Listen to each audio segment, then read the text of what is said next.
All right, welcome everyone. We are here with a special game day here on a Monday against Northeastern University. We are facing them off in League of Legends tonight. This was a rescheduled from week 1 of CLOL action. So right now our record sits at 2-0. You see Northeastern down here. I believe should not be 3-0. Yeah. Because this game is going to determine who gets to be 3-0 here. The script was leaked. But yeah, let's hope not. But really looking forward to this one. I'm Zach Ice Robertson, and here I'm joined by Devin, the Doc O'Connor. Yeah, and we're going to have some amazing gameplay here tonight. This is going to be really the big first test. Eastern Michigan was a solid one to start off this last week on Saturday. This last weekend, our league team was able to win that match 2-0. But Eastern Michigan, that was a good test. But this one's really the hurdle that's going to set this Miami team apart from the rest of the conference. Northeastern coming in pretty strong, historically well put together program, especially with League of Legends teams in the past. They've won our conference title a couple times now. They actually lead our entire conference across all titles with the amount of ESC championships.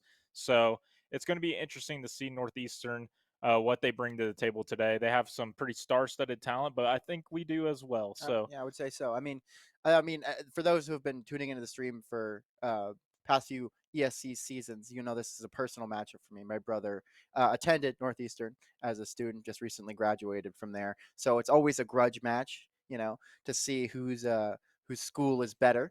But usually they've come out on top historically, which is unfortunate. He has a lot of bragging rights, but you know, I'm confident in this Miami roster. We've seen some really good improvements in terms of draft stability. We have a really good flexible roster. We've been seeing a lot of different iterations in our draft. I really like a lot of the adaptation when presented with different types of things in like variables in the game. I like that we can change our style to split push to be more aggressive. I really like what Miami's been showing, and I think we had some pretty competitive games last week. Yep. And I was really excited to see, you know, us kind of flexing our abilities to respond, and it was really impressive. I enjoyed commentating those games quite a bit. Yeah, and this time around, we are going to have a change up on the support side of things. Beans is going to be subbed out for Phantom tonight for tonight's games. So Phantom should be in at the support role in place of Beans. But Beans really put us off to a good start this year so far on the Leona. Most importantly, I think it has been 100% pick rate on the Leona. Yep. We'll see if Jackson Phantom decides to take over that Leona role tonight, or if we draft completely different based on our support champ pool here. Looking at Northeastern, their support It's crazy good. is a very good challenger Lulu player. Yeah, I imagine Lulu probably will not make it through this draft phase. We will yeah. be soon to find out. But I highly doubt that they let this Lulu through draft with how good they are currently in this patch. Yeah, yeah, Lulu is just not only to mention a really comfortable pick for the support of Northeastern, but it's incredibly powerful in the current patch. It synergizes really well with a lot of these hyper carry ADCs, give them a lot of safety and stability throughout the early game, and also a lot of survivability in these late game team fights to really get a lot of damage out in these. Really, there's a lot right now. Playing as an ADC, there's so many threats, and Lulu kind of says to all of that, you could just kind of just focus on doing damage. And really that is a dream for any ADC because you have an Ambessa R and Aurora R just layered on top of you. If you have any way to last even like a couple seconds longer, it changes the whole dynamic. Yeah. So I think it's such a strong pick that Miami really has to keep in mind because if you have a Lulu that knows what they're doing, the game can feel so hard to play. Yeah, absolutely. And we saw Aurora picked in one of their previous matches against Northern Illinois. We also saw that Mbessa pick as well. Casante being up in the top lane is Still, another pick still that, running around the yeah, rascal. yeah, Northeastern definitely has a wide range of options. Their ADC typically a Jinx or a Caitlyn player. So we're seeing if they let what Miami decides to let through this draft. Skarner very good right now in the jungle as well. They played Xin Zhao as well at the jungle for against Northern Illinois. We saw their Northeastern play a lot of Xin Zhao. So I'm curious to see kind of what we decide to ban, what we decide to let through for Northeastern. But I'm also very curious what Northeastern lets us allowed to have. We saw last weekend or this past weekend against Eastern Michigan. They're terrified of Shaco, Yeah, Shaco. I and mean, who wants to play against a Shaco? yeah, and Let's be rightfully real. so. HHHBTX is an excellent Shaco player for us, but also has been picking Karthus, has Yeah, been picking Evelyn. yeah. Very good AP heavy junglers. Carries, But a lot of Yeah, big time carries as yeah. well. And so I'm curious to see. I think the Karthus is the most scary. I don't know. We'll see. I Um, mean, I but hate to even see then, Shaco, but the Shaco, we'll see we'll see what they decide to do. I imagine we might also see potentially an Ezreal ban. We played Ezreal could be. the last 3 games now, Hmm. and so Ezreal has been a high priority pick for us. We'll also see if that Leona even gets let through. They Yeah, might just ban it ahead in this first round of bans. yeah. I'm very curious to see what Northeastern decides to do with this draft. Well, what I will say, is kind of a final point here from me, is I think that every draft that I've seen, which is only two, admittedly, from Northeastern, has looked like something you'd see right now on the current patch in Pro Play. Like it is very reliably strong, really relevant champions that Yep. are just really good at having an identity and they're very cohesive. So I'm interested to see if they do something similar tonight or they draft something more unconventional. Yeah, and again, this is not the new patch is going to change things totally up, and Hmm. that's going to be this coming Wednesday, Yeah. right before our next game against BGSU. So yeah. So right now we're still on current patch, but this next patch coming up is really going to change the game. I think we're going to see Evelyn buffs Yep. that have been including not just Evelyn the champ itself, but The room runes. page Yep. buffs as well. Some certain item changes, I believe, is on that patch note too. Yep. I could be wrong, but I think Evelyn might become a priority pick here for us We'll soon. see. I mean, We'll yeah. definitely see what HHHBTX decides that he wants to do. Yeah. But I'm really excited. We get to see a lot of also big time nerfs for a lot of these champs that have been kind of high priority pick For sure. in this recent patch. So Yeah. it's Well, going to be awesome. we'll be interested to see some of that, and we're going to get to the draft really soon. So stick around. We'll be right back.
All right, ladies and gentlemen, we are back here with the bands, and it looks like we see that Casante Lulu band coming here from Miami. We see a Nivea, Corky, and Shaco.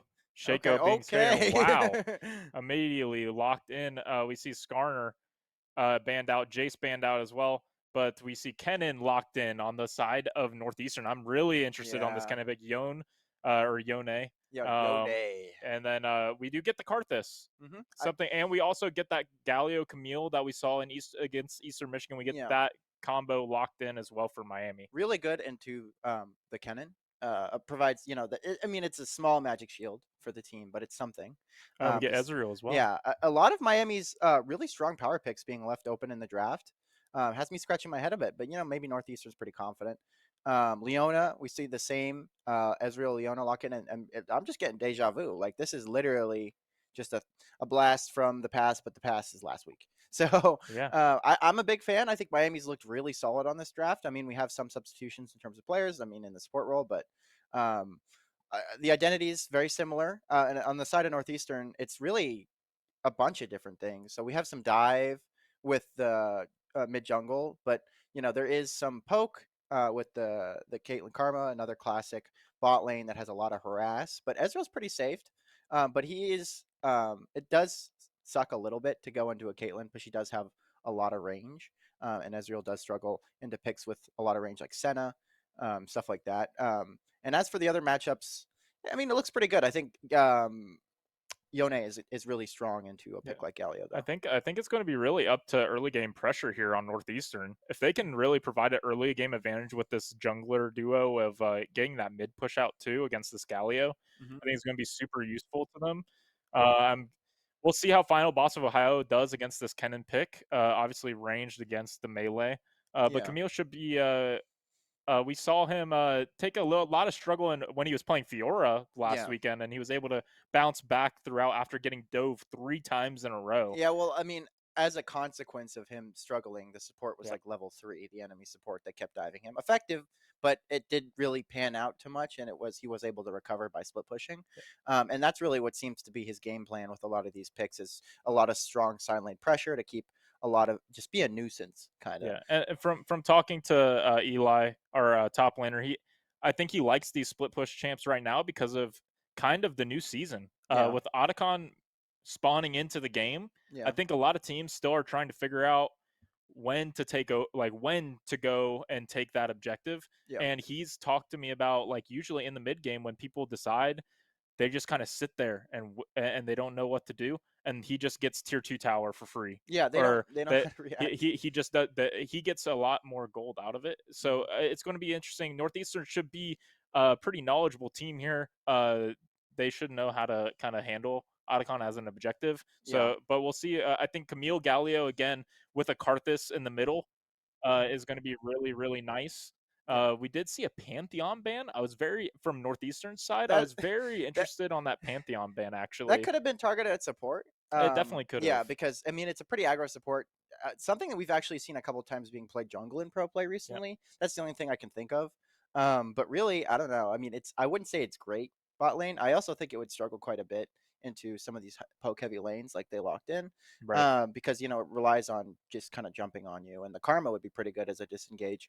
But I do like both drafts here. I think I really like to see the curveball that is Kennen because it kind of has to change the way that you play these team fights. You have to have really good vision control. So it's going to Yep. be a lot on Phantom to make sure that the wards there isn't like any blind pockets of vision where he can just flash over a wall and kind of wipe you because that's really what Kennen is kind of like you have one shot to do the most damage possible and change the dynamic of a team fight.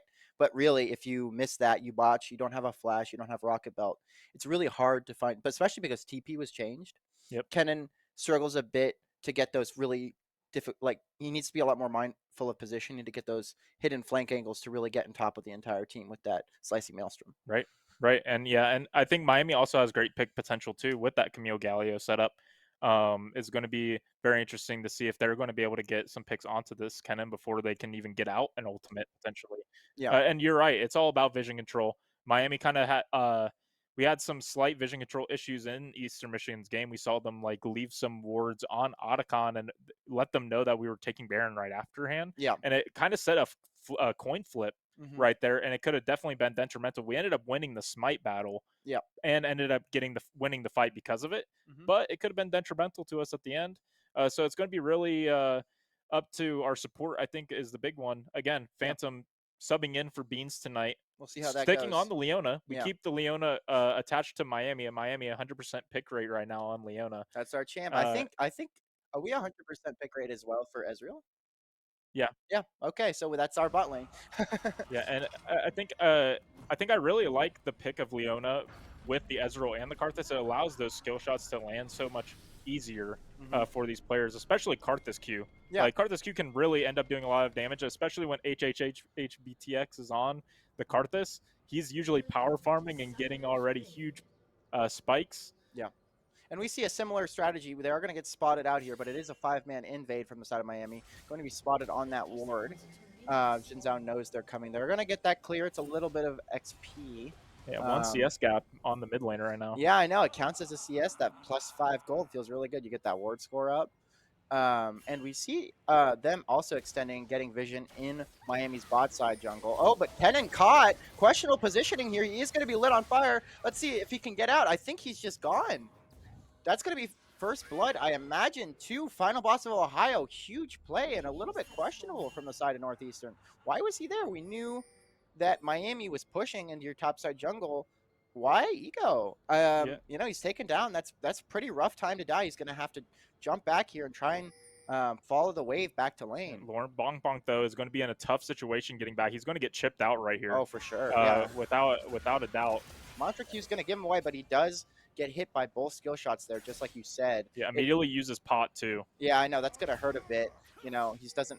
Ezreal does have a pretty safe early game, but into this like kind of incessant poke, it's gonna be really hard. But he does gain a lot of HP back using that pop, but he's not gonna have that a bit later. Q gonna go wide there, but Lord Bonk Bonk hitting those. Mantra Q gonna be doing a ton of damage. Phantom. Karthus looking towards his blue buff steal actually early. This is aggressive Karthus. Oh, there he is. He flashes He on. flashes on him, and he did get it, I believe. Yeah. Wow. Really interesting to see an aggressive Karthus start like that. Is going to pick up the blue buff, and that's huge for Karthus to have that.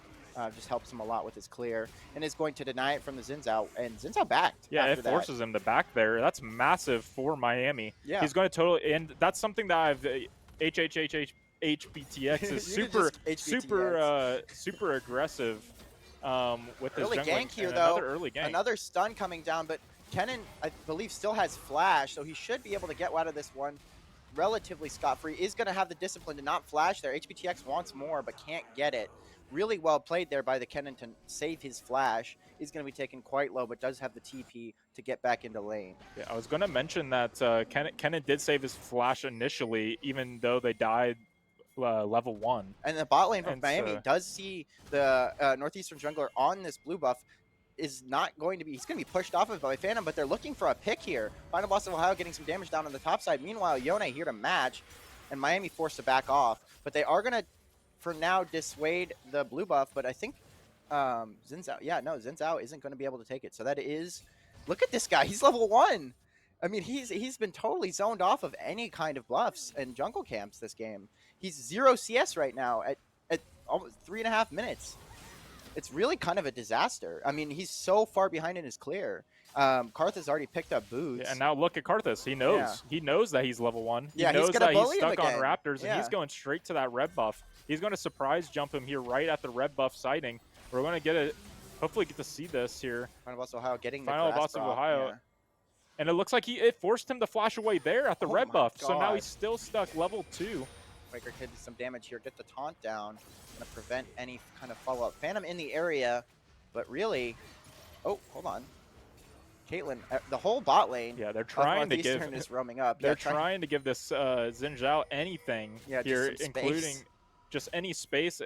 This crab, He's not... anything. Is he gonna get the crab? Give him the crab. Give him the crab. Yeah, He's got all stuff 4. Okay, good. Now the power farming continues here for HBTX. Yeah.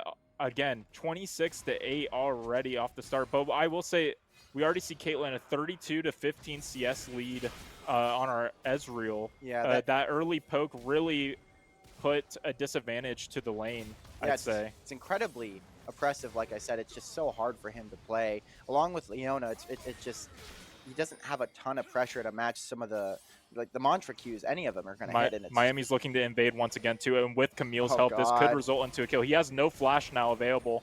He goes in, is not able to. He does. They're Ooh, able to find it, but Yone might be able to clean up final boss of Ohio here. flashes on top of him. He's Gets a stun. oh, Ignite. Yone taking incredibly low. I don't think that will be enough to kill, but maybe HBTX is looking. No, hold on. Quager moving forward. They don't have any kind of yeah. I don't think they can get it, but HBTX going a little aggro, not going to find it. But that is Yone zoned off of his own tower, taken incredibly low.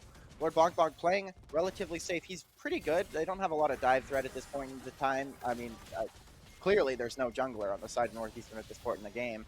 Final Boss of Ohio, happy to take that kill in the mid lane. Yeah, absolutely. And it's something that I really like there. I like not even getting the Yone. Yeah. Because what they did, they forced off the wave. He doesn't get the XP. He doesn't get the gold. Another gank and here, forced though. to use that TP back. Yeah. Phantom going to be playing Mr. Worldwide here, roaming to the top lane. Knows that Ezreal is incredibly safe in the lane, just kind of have to farm under tower. It is a little bit terrible for the Ezreal, but nothing compared to the Xin Zhao and that game state.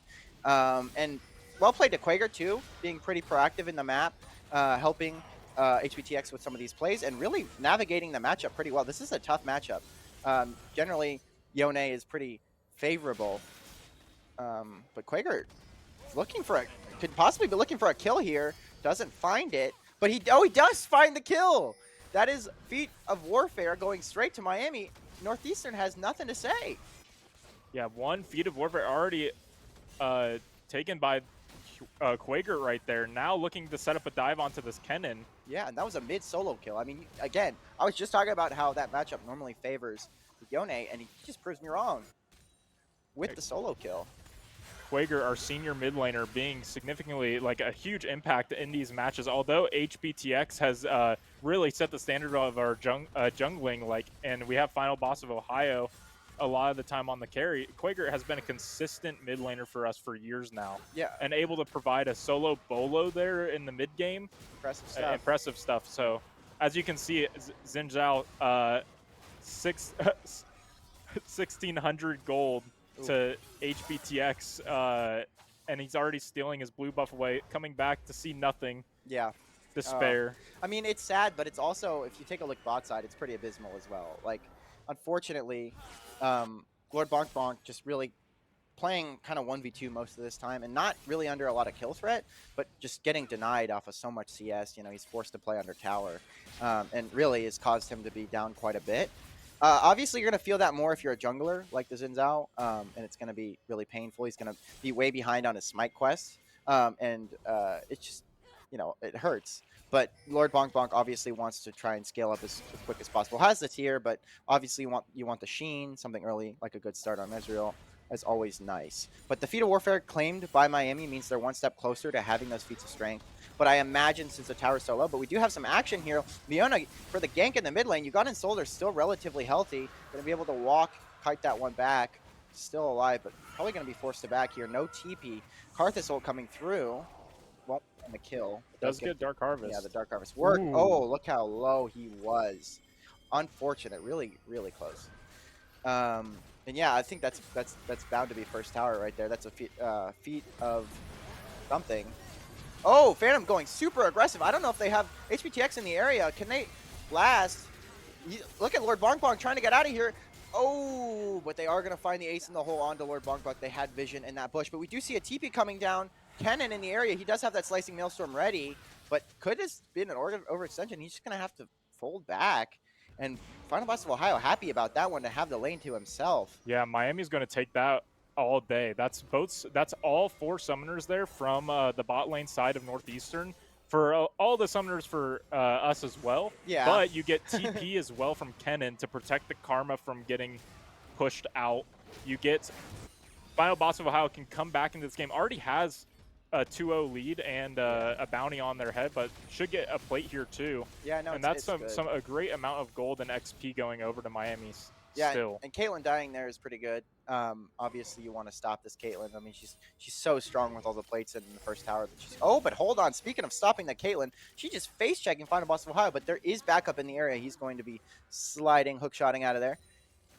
Yeah, but you also gave HBTX a kill, Very and plus dangerous. the Yeah. entire wave of gold there on the bot side after the fact. And so now HBTX not only was already further up on the Xinjiao enemy Xinjiao, but now is even further. And we see the Galio combo coming through, going to pick out the Karma, and that is going to be Quager picking up the kill on the Hiccup.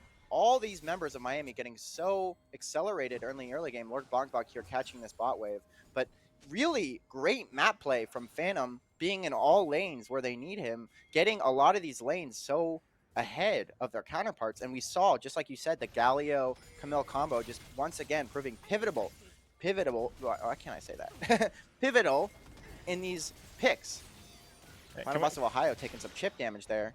We do see Northeastern is here ready for the dive. Yeah, we saw the replay there on the side. New addition. HBTX taken incredibly low here. Isn't going to find the return kill on Caitlyn, and that's a shutdown going to the ADC of Northeastern. You don't exactly want that. Final Boss of Ohio is still in the area looking for something, and they are going to find it on the Zinzao, which becomes lightning is there. Miami should be able to just walk out of this. Karma is trying getting a to little play greedy, this. but Final Boss of Ohio has no mana, and I think he will be able to. No, that's the ace in the hole. He's gone. But the kill, crucially, did go to Hiccup, the support, and it prevents this Caitlyn from getting even more accelerated in the game. But a lot of good items picked up here from Miami. I'm hoping that a Trinity is somewhat on the way for Final Boss of Ohio. It's going to be there it is, the huge item spike. And that will definitely help in the side lane. He's going to be here back into the trap. That sucks. Yeah, we do see the enemy Xinjiao is going to be clearing. It looks like HBTX does want to try and get in there, though, and he is. He's going to be try able to and steal one here. Oh my god! the flash. Aura from our jungler, forcing him to flash. He's got the vibe. But we do see a Kennen looking a bit scary, pushing in the bot wave. Quager also looking alpha as he walks into the mid lane. Yeah, and I will say Miami's been able to play towards their power spikes. We saw Quager get that unending despair and then go all the way up top and do that ult play. Knew that they had the power, the item advantages. Now we see Camille ult and Leona engage. Leona is going to have to flash away after using the ultimate, but they forgot about the Karthus. Quager going super deep here, though. Let's see, can they pick up the Zinzao? Taken incredibly low, aren't going to find him. Slicing Maelstrom used on Lord Bongbok, but he still remains alive, and Kennen, no flash after that play. Realizes he doesn't have the damage to get the kill. Overall, not a great play from Miami. Didn't find, or didn't have the damage exactly to get anything, but that might be, oh my god, Phantom taken down. Doesn't respect the damage from the Caitlyn and Leona, or Caitlyn and the Karma. Yeah, that was the big thing I was worried about when you get into this game against the Caitlyn here. Yeah. The Karma can just run you down and then allows for that free Caitlyn trap to be set upon you. And once again, 4-1 here for the Caitlyn. The carry is there for Northeastern if they do allow it. Yeah, for sure. I think this Caitlyn, I mean, she does have a bit of a trough in terms of her 2-item power spike. It's not as big as some of the other classic 80 carries you might see around. But, you know, she still can be incredibly devastating with a lot of damage. And really, we don't have an ADC to match at this point. You know, it does feel pretty good from the side of Miami because you have this Galio building pretty tanky, and you have the dive and the lockdown of the Camille. So you could maybe get on top of this Caitlyn, and then Northeastern isn't left with a lot of damage. So I think in a 5v5, it isn't too terrible. But it does feel really tough, especially considering that despite being up kills, Miami, the game state, I mean, they're down gold. Mostly due to like a lot of plays around the map. And a lot of bounties given as well. We gave over 2 bounties over to that Caitlyn. Yeah, I know. She's incredibly strong. A lot of the gold is being funneled into her, actually, which is exactly where Northeastern would want it. Definitely not in their jungler. Yeah, no. Yeah, he's sitting on boots right now. It's pretty rough. Miami, though, playing for these drags. Let's see what soul they are going to get. Please don't be Chemtech. Ocean. Okay, that's pretty good. Yeah, we did have a Chemtech soul last week. Was not enjoyable because I hate that. It's just not fun. It does make the map pretty cool though. Miami might have caught the Caitlyn out here. They're going to force the Maybe. cleanse out. Yeah, they get the cleanse. Can they get anything else? Yone forced to back off there. Leone was forced to ult there as well from the Leona. So trying to make plays on two sides of the map. Now they're going to go for the invade. We see another play here. The Kennen tries to go in with the Slicing Maelstrom, but just gets denied. Final boss of Ohio, 3-0-2, and we have our Warrior in the top side ready to go. Yeah, the solo kill. Maybe they might be looking for a dive. No ult on this Yone. Wave going to get deleted there. Phantom a little bit off with the timing. Unfortunate. Going to be taken to half health. Yeah, Lord Bonk Bonk just trying to get back into this game CS-wise. Quagert forced to back off there. Trying to just clear out this wave. Going to take some chip damage, but he is a Galio. I'm also trying to get this turret finally. It's been up there the whole game. HBTX in the mid wave. Do they have any kind of pressure? They're going to deny a lot of the damage there. The True Shot Barrage does come through, but they do not have the numbers advantage. Miami forced to back off, and now Northeastern wants to get to work on this mid tower. HBTX wrapping back around, but I don't know how much he can do. Oh, flashing in. Really aggressive play. The Galio going to come down, and I think he's going to be in a really tough spot. They're still playing it. Phantom has a lot of pressure. Quagert going absolutely massive, getting a double kill. Final boss of Ohio in the area, trying to pick up Karma, and he does. Northeastern forced to retreat here. Let's see if Final boss of Ohio can chase him down. He has a lot of ability to close that gap with the hook shot. They want to get more here. Quagert also in the area. Hook shot going to land onto this Yone. Lord Bonk Bonk also in the area. Oh, and just look at the damage of Final Boss of Ohio. This guy is absolutely one-shotting people with that Cho'Gath basically on the Q. And they want this Kennen as well. And that is going to be a huge play. You know, I honestly didn't see it at first with HBTX flashing in, but boy, was I wrong. I have bad news for Northeastern. Yeah. The final boss has arrived. He has, of Ohio. 6-0-2. To start off this game, 103 CS, only 20 CS behind. And we look at this replay, we know our limits here. Yeah. HBTX able to go in with the flash, but knew that they had ult to do the damage onto the Caitlyn as well. Just needed to get one Q onto the Caitlyn. Yeah, and crucially, the ult still comes down from the Galio because of the passive. He was taken. HBTX was taken out, but he's got the Requiem down, and he's able to dish out just massive amounts of damage. He knows even if he dies, he gets so much damage off in this fight. They're all grouped up in there, and that's exactly the situation you want. Yeah, and now we see the Camille 2-item power spike here. Gets the Ravenous Hydra built out. Already an item ahead of the Kennen. Yep. We see the jungler still stuck on no boots. Completed item on the jungler for Northeastern. We see Bork built out here for the Yone, but what is Bork really going to do when Camille can just one-shot you, two-shot you with their Q ability? We'll see what Northeastern has a plan here, but speaking of, we'll see what the Yone can do with this Bork right here. They're going to try and ult out, and they get away, but I have bad news for them. You're not running from the final boss. Look how much move speed you get from the Trinity. He doesn't even need a hook shot, and just going to be taken out in the side lane. Final boss of Ohio, godlike in these fights. We also see Ezreal got the Triforce finally built out. So is going to have a power spike there for the Ezreal. Ezreal should be able to somewhat play the game. I think Triforce on Ezreal is one of the most broken combos. Yeah, it feels really good. Feels really good when you fully get that built out. But he's still an item behind on his lane counterpart, so it is still a little bit tough to HBTX trying to look for this blue buff here. They're going to drag it out of the bush, and he does pick it up. This jungler has nothing. Final boss of Ohio still on the split push. Kennen back saying, have you not learned your lesson? But maybe he might, because there is a Caitlyn in the area. Can he hookshot his way out? He is flying right now. Oh, and a TP. And a TP. I think he's gone.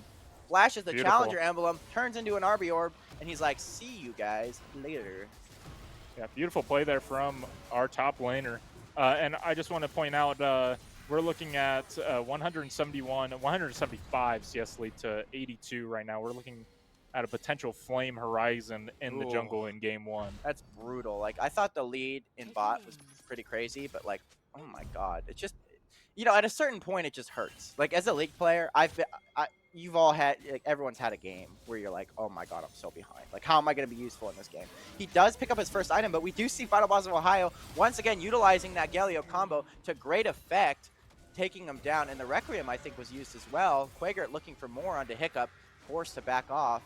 And what can you really do here if you're Northeastern? If you are the enemy Caitlyn, Karma Shield wouldn't have saved that. No, and I hate to break it to them, but it, it's really now about picks for them. What can they do? The slicing maelstrom, although a great idea, I don't think really has any use. No, he doesn't have the items, and he really just doesn't have the angles. The Galio's at a point where he's so accelerated that he can negate a lot of the potential effects that we see. And Lord Bonk also looking pretty strong, recovered quite well from the deficit he encountered early game. Quaker here to back up and try and defend the Krugs of Miami. Those are our Krugs.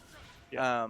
But I mean, really, a really well executed like circumstance or executed series of events from Miami because, I mean, on paper, Northeastern's draft isn't bad. They have a lot of the tools that they need to play these team fights. Maybe lacking a bit of reliable front line, but I think that generally Miami just overall looking really good on the map. And with Otacon now in the game, we do see a TP from the Yone, but Lord Bonk Bonk ready. Yeah, matching it. It's going to get. Oh, we see all 5 members, but the Rift Herald spawned on the other side of the map. They do have to probably move, maybe to address that. We've seen a lot of botched Otacon They know starts. we're split. Yeah, this is a little dangerous here, but look at the damage. And Xin Zhao's like, nah, I'm good. I'm turned around, fam. I don't want any of that. And we do see Val Phantom in the area looking for the engage. We see if the Solar Flare comes down. They're just jumping onto all members of Northeastern, going to be totally wiped here. And look at that. What an engage by Phantom. We do see Karma is still alive, watching her team just be wiped, and that'll probably turn into an Otacon start. Yeah, I mean, what can you do? You can't get away from this. The Camille is so far ahead. The Camille is so fast as well. And also, that's Tank Galio. Yeah. The damage coming from Tank Galio, absurd. Just nuts. We see a full armor Galio able to, with the help of the Camille, one-shot that cannon, as we see once again here in the bottom left. Yeah, it was very reminiscent of that World's Finer Faker Galio play, where it's like, he's still in the top lane, but they didn't take a great flash play, by the way, here from Phantom as well, to re-engage, and they immediately go on a great priority pick here, too. You go onto the Caitlyn, you don't care about the Xin Zhao. The Xin Zhao's useless here in this case. Yeah, Yone going to take it down. They get the rest of the team. And on the other side, we see Yone immediately taken down now in real time. Yes, and he was looking for that. 0-5. Yeah, he was looking for that objective. Hold on. They got the slow onto the Caitlyn. Doesn't find anything, though. Trading autos onto the Quaker, but is he taking damage? I don't think so. Ooh, may have overstepped as well.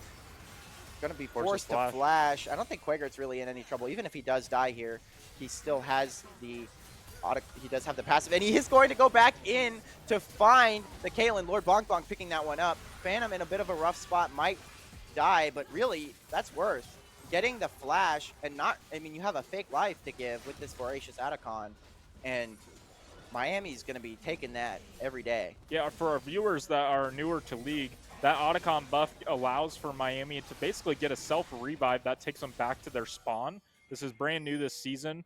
And so Miami, using that buff that they just got after taking that objective, they're going to force mid. And although they died, although we see Quaker technically die on screen there in the mid lane, they just teleport back to spawn and they have tempo. Yeah, their they have tempo is super fast. And look again, he's already up in their enemy jungle. Like it never happened. Ready to fight once again. Yeah, and speaking of that, when you kill someone with that buff, not only are they not immediately, okay, HBTX, once again, this is like cyberbullying at this point, man. This is not okay. And we do see just the layering of CC onto this Karma. They don't have a ton of damage. This is 2 tanks battling the Karma. Oh my god. And Final Boss of Ohio going to be taken with him there, and is legendary on the map. HBTX doing just thirds of this Caitlyn's HP with each of these Qs. Lord Bonk Bonk probably looking for a True Shot Barrage. We'll see if it comes out. And although Lord Bonk Bonk played behind the initial first 10 minutes of the game, I can't even tell. You can't tell because they've hit their 2-item power spike now.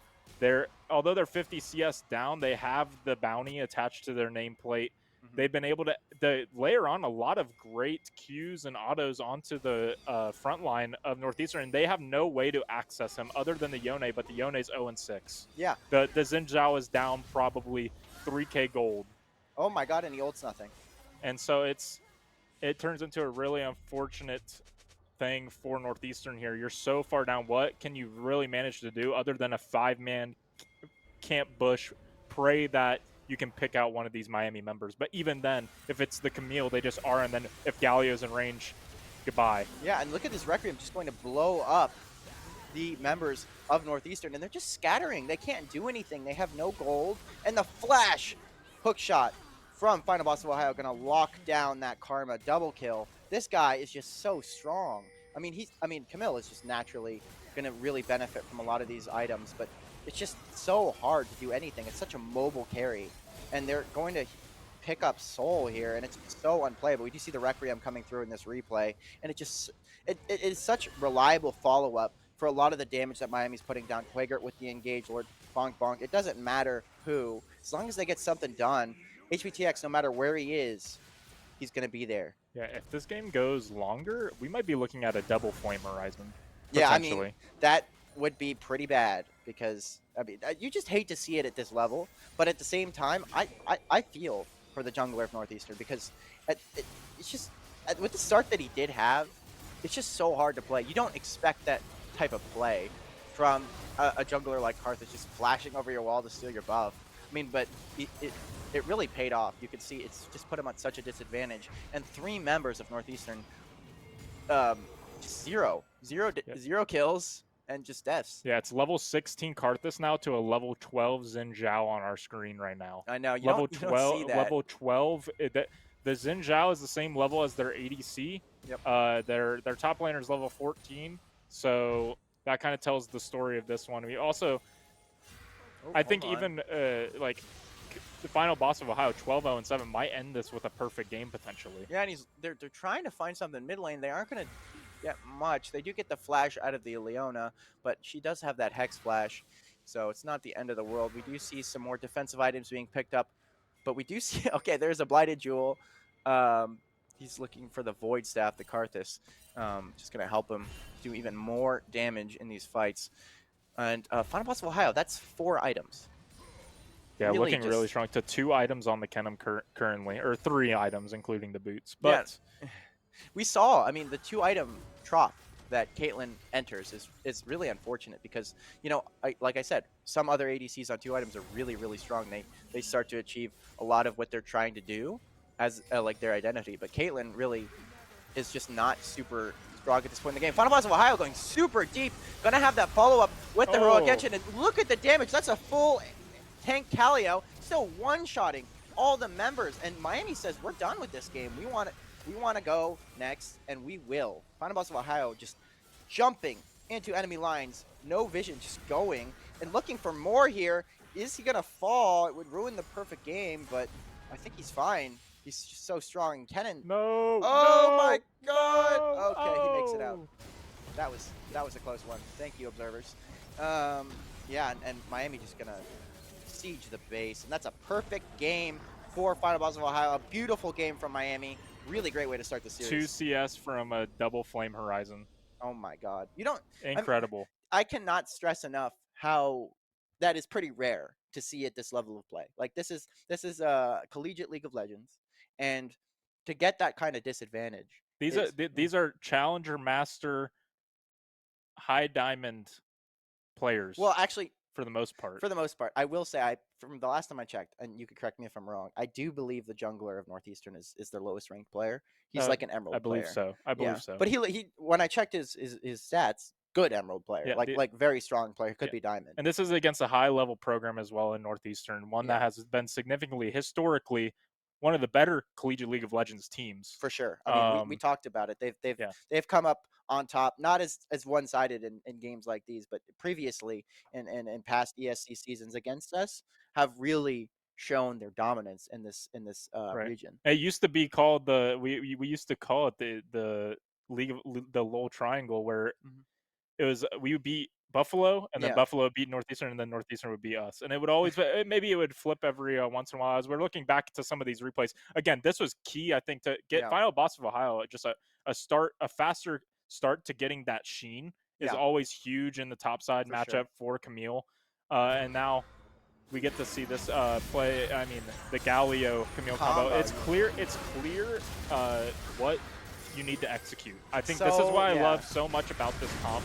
You have clear this was the play that defined the game in my opinion. Look at the damage that HBTX gets down with this Requiem. He flashes straight into all these members that are bunched up, and it's Galio that really is also a facilitator. Final Boss of Ohio is here just in time to get the pickup, and then they track these guys all the way down, follows them all the way into the bot side here, and Final Boss of Ohio picking up more and more gold.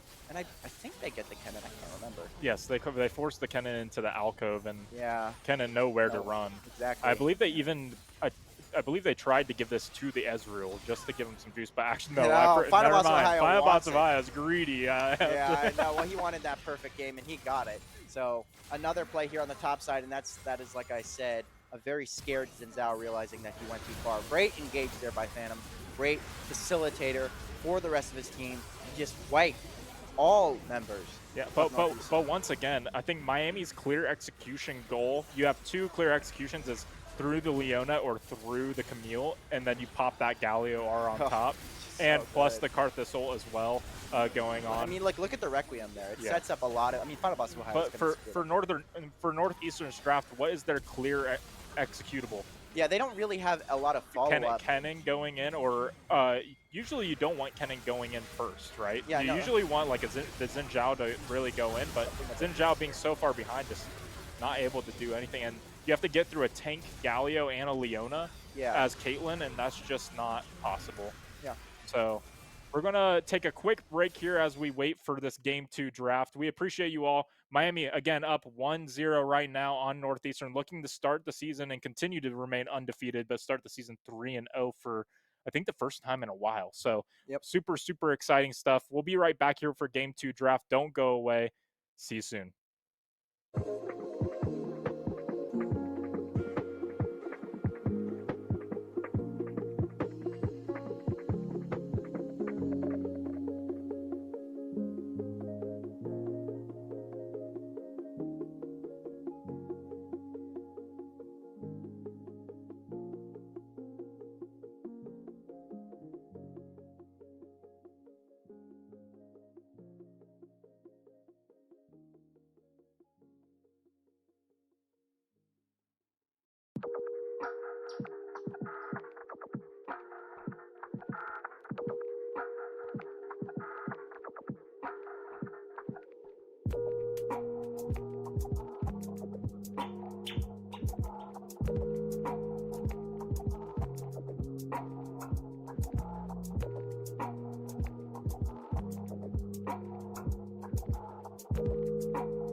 righty, welcome back.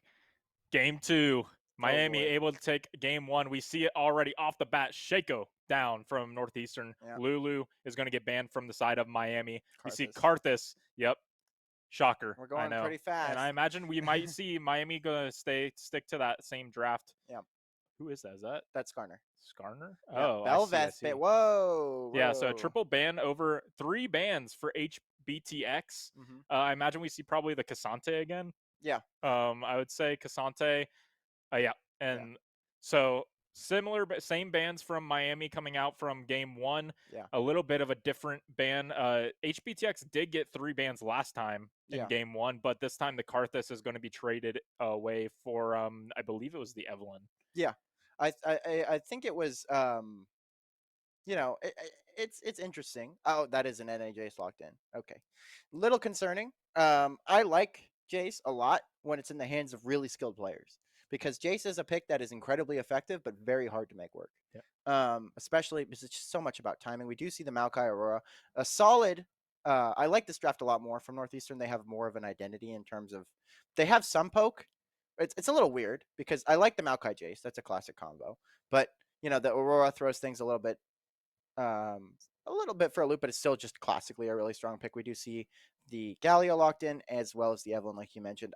Evelyn scares me a little bit just simply because it's not as reliable as something like a Karthus in terms of the scaling and in terms of the damage that it's. I mean, we're seeing it's getting a crazy buff on the next patch simply because of how weak it is right now. Yeah. But that is just simply HBTX flexing their muscles as to how confident they are playing the pick. No nerfs, no buffs needed. Yeah, and now we do see Leona banned here in that start, but we go Varus. And we, Varus. as you can see, Solo Zach now in here for Lord Bonk Bonk as well. Yep. So we have Varus in for game two, Solo Zach in here for game two. We see Mhm. back to the Karma, Karma MF, Varus not bot lane Mm. matchup. We stuck with the Quagert Galio. I think I love that again, Me too. especially against Aurora. Yeah, Super hard counter into Aurora, especially when you get teammate gets ulted by her, you just Galio ult them, that's true. and it should just negate a majority of the damage probably going out. Mhm.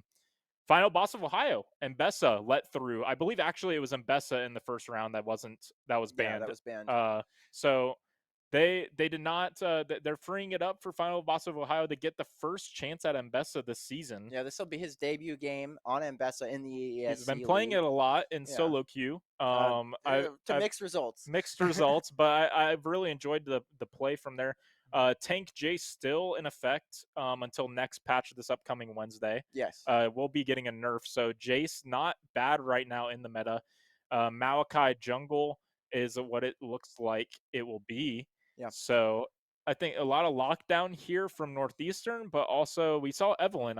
Again, Evelyn kind of weaker until this next buff. They did get buff last patch, but Yeah. Wasn't they enough. needed another buff and an entire tree, A rune a tree. rune tree to Yeah. get buffed just for the champ to really, I think, Be viable. be viable. So Yeah. we'll see. Again, Eastern Michigan thought that it was weak, and they let it through, and they paid the price ultimately for it. For sure. We saw Evelyn gank level 2, Yeah.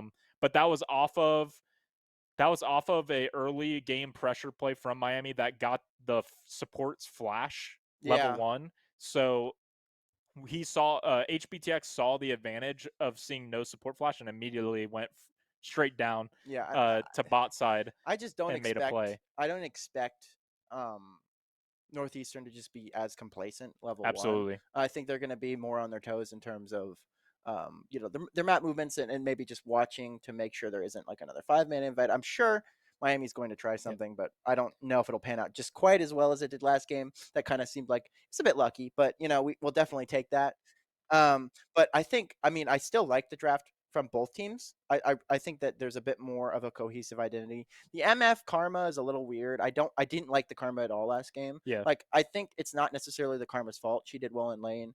There was constant poke being applied, but really once you get to outside of that laning phase, it's really hard to make your champion kit useful in a lot of these team fights, especially when compared to something like Leona where it's so straightforward. Yeah, and for NEU here, again with that, they took away the Leona, but we just lock in Nautilus. Yeah. Nautilus not really as strong, but still just very clear execution Yes, for for sure. Miami. Very, very clear on when to engage. We're going to be playing around this Nautilus ultimate, this Nautilus hook a Mhm. large amount of the time, I imagine. For sure. And that's going to be pressure in the lane, especially when you don't know if Evelyn's behind you. Yeah, that So always. it's going to be really hard.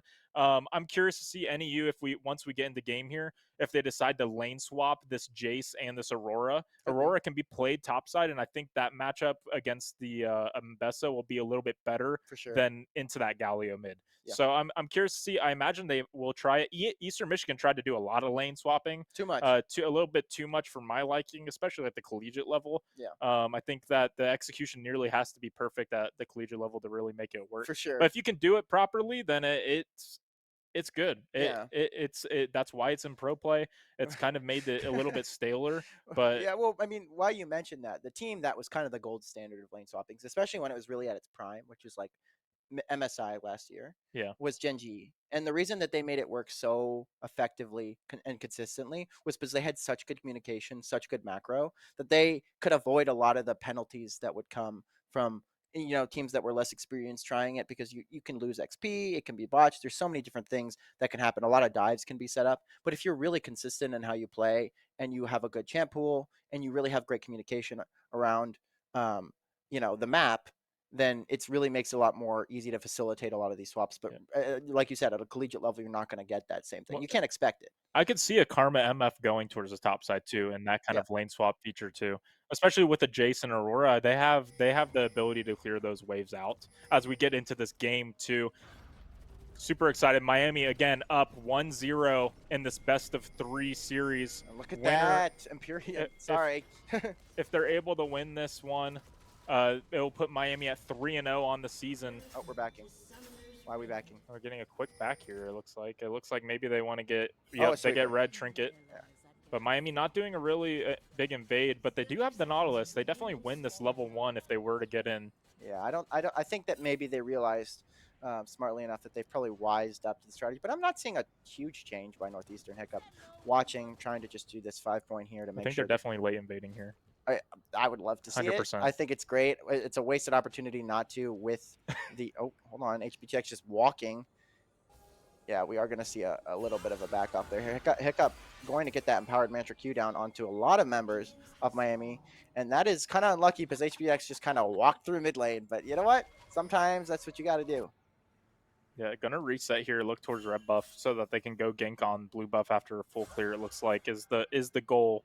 Malachi gonna start on the top side as well so that they can be there for the answer. Actually, it Hold looks on. like maybe the Raptors play. Oh, I don't know Gonna play about it. around, hoping that they don't have vision, and They, they do they do though. have vision, though. He's going to be starting on a ward. They do see pings coming down on the side. Oh, hold on. Let's see if. Aurora's gonna try and stop this. Yeah, Aurora does. No, but I don't. Okay, the Raptors are going to reset. It's a little tough, but Aurora has to stay in her lane.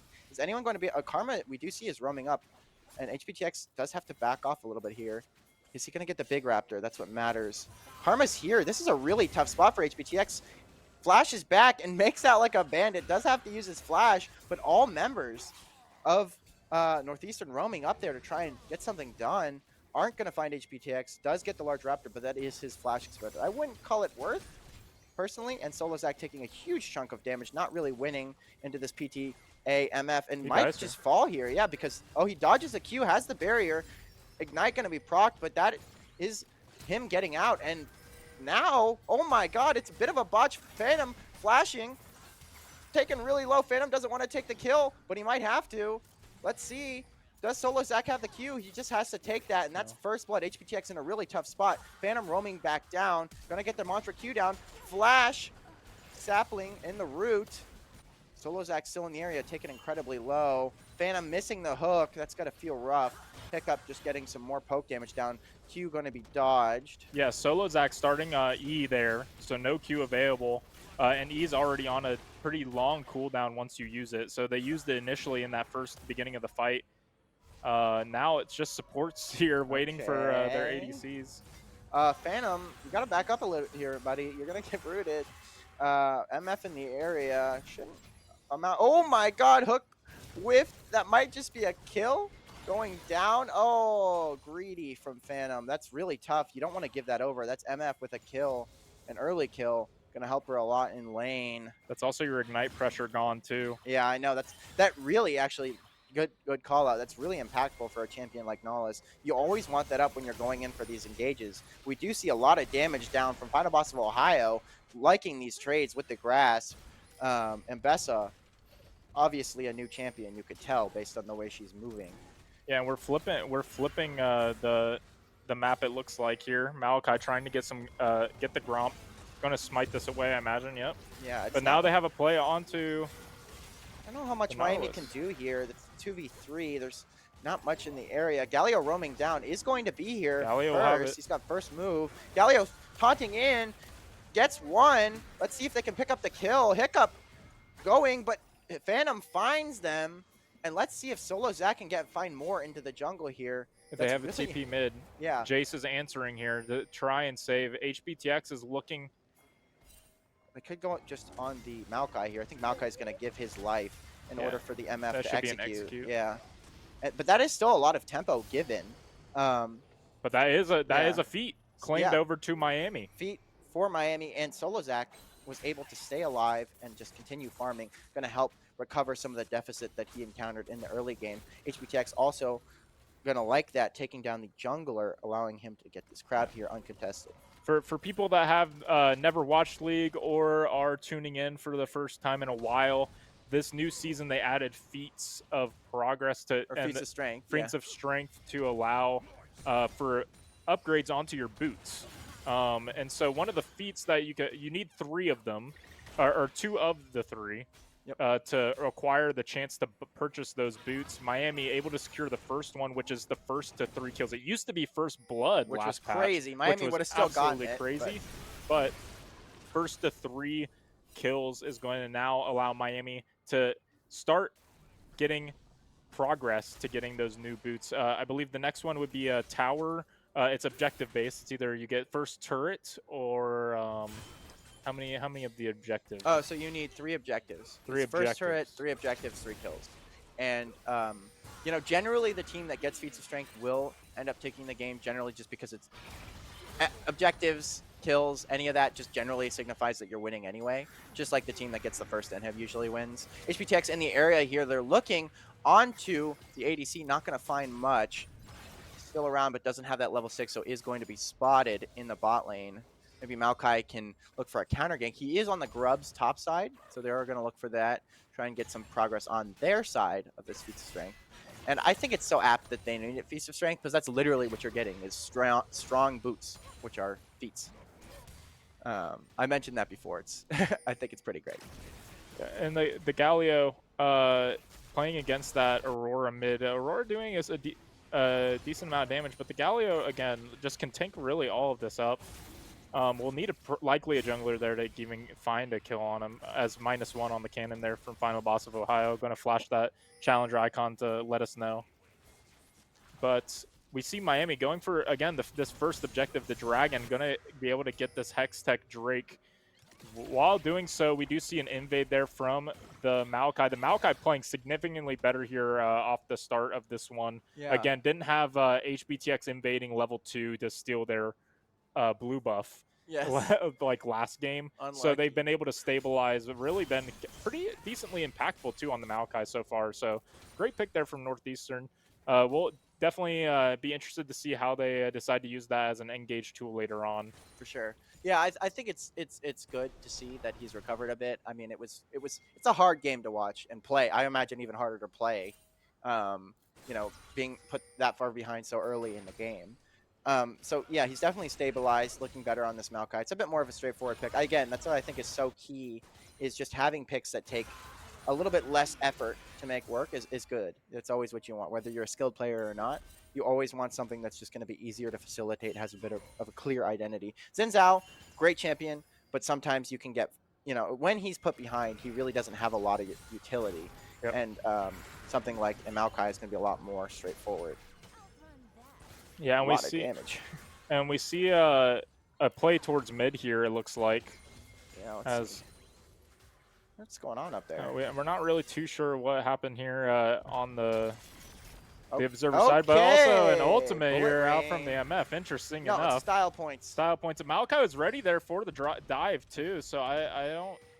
The fist bump. Fist bump is Genius. key in that case, but also I wanted to point out that Quaker actually went up topside. They had a control word up on topside near Raptors, and Quaker was the one to go clear that control words, being really tough Okay, for okay. Evelyn to get around.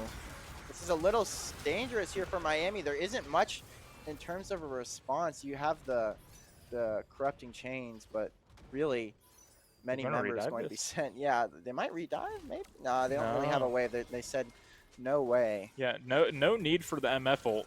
Oh, hold on, they may be caught on the backs here. HPTX in the area, but how much can they do? They don't have it warded. Gonna go in undetected here. I don't know if they can play that. I mean, it could be a little tough. Phantom does not have Ignite up. Does have ult. I don't like this. No, Maokai's in the area. This is really dangerous. He's going to get rooted. HPTX forced to ult back. They're kiting. No ult for the MF as we saw earlier, but Phantom's probably just going to go down here. And now Vars is in the area. He's taken incredibly low. Is he going to live that? He is very lucky. Another bit of an overextension by Phantom. Or not Phantom. That was more HPTX on that end. But he's still in the area. He's regen health. Maokai here as well. And Phantom's so incredibly low, but we do see Quaker Galio is down, rotating, yeah. and they burnt the TP mid.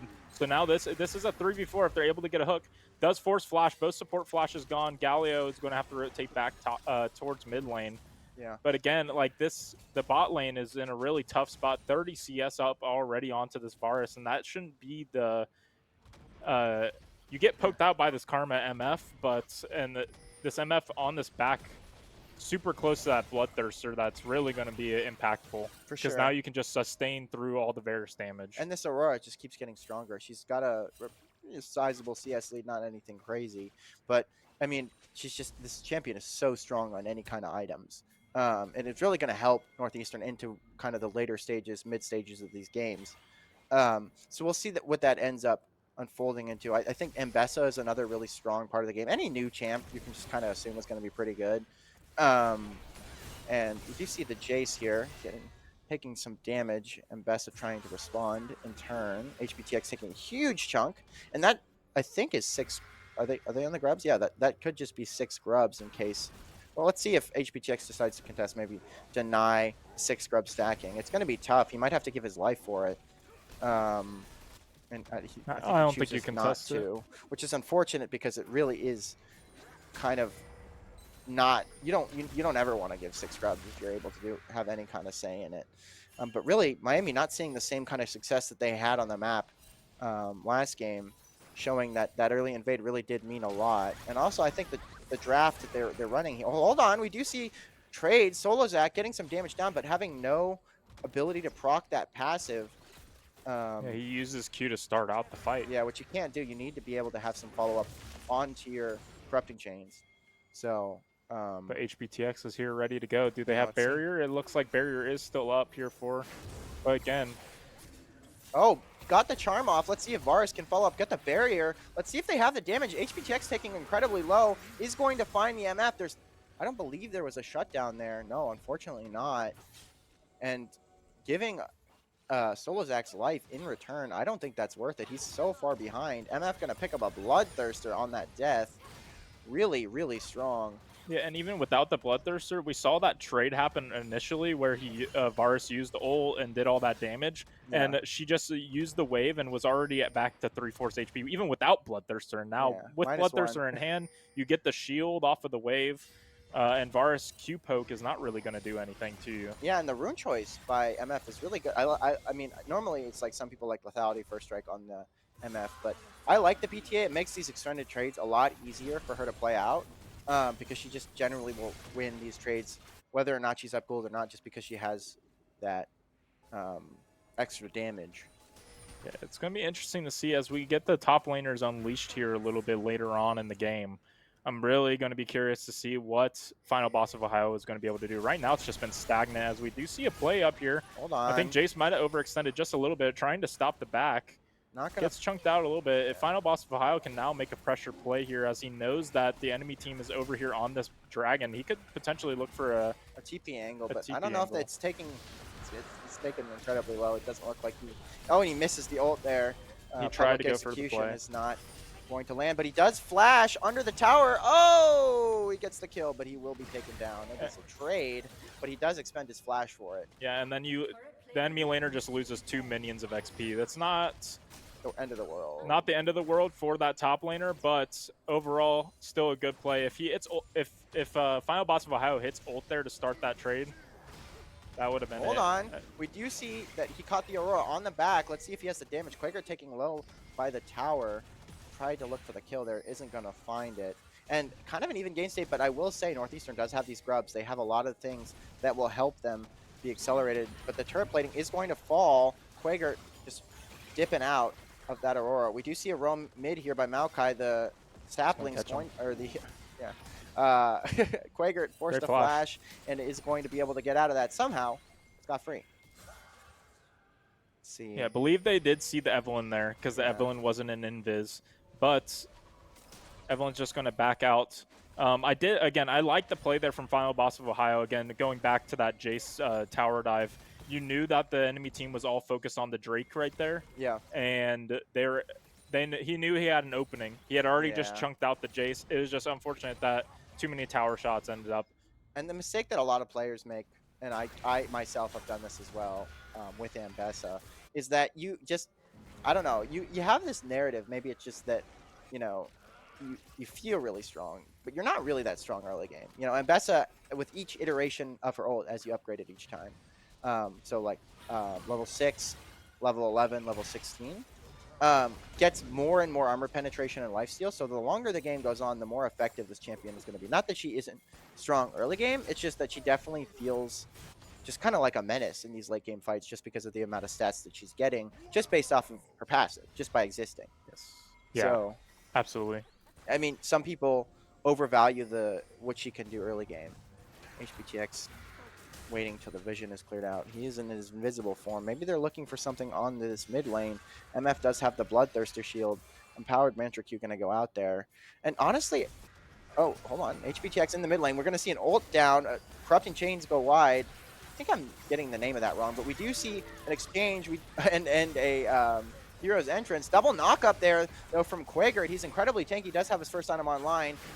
A lot of skill shots going to go wide. HBTX trying to get up onto Hiccup here and taken incredibly low with the Ignite. Oh, and that's really bad. Aurora's here. She can do a lot of work in this fight, picking up the double and finally getting that between worlds down. And I think that is just going to be a 4-for-0.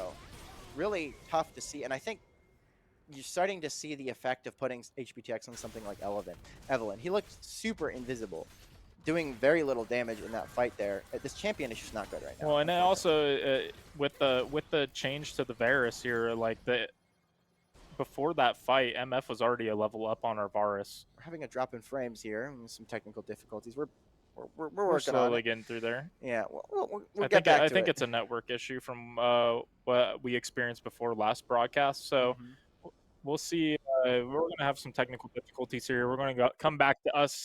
Bring it all in. Hello. Miami, a tough fight right there to start off this early game in game 2. Northeastern looking really strong. I think that Karma MF switch has really allowed them to play around their strengths in the bot lane. For sure. I think the Varus pick has ultimately been a fail. I agree. I think Miami. the Varus pick, as well as, I mean, I think we had some indications as well that the Evelyn was going to be something that could be problematic from last time it was picked. Like, it didn't look good even in the games that we won. Yeah, but I think the Evelyn, it's playable. But the issue is, I think we whiffed the Varus ult there on in the play in mid, and which would have been a lot of damage probably getting dealt out there from passive procs, or at the very least CC. Very least the CC of it.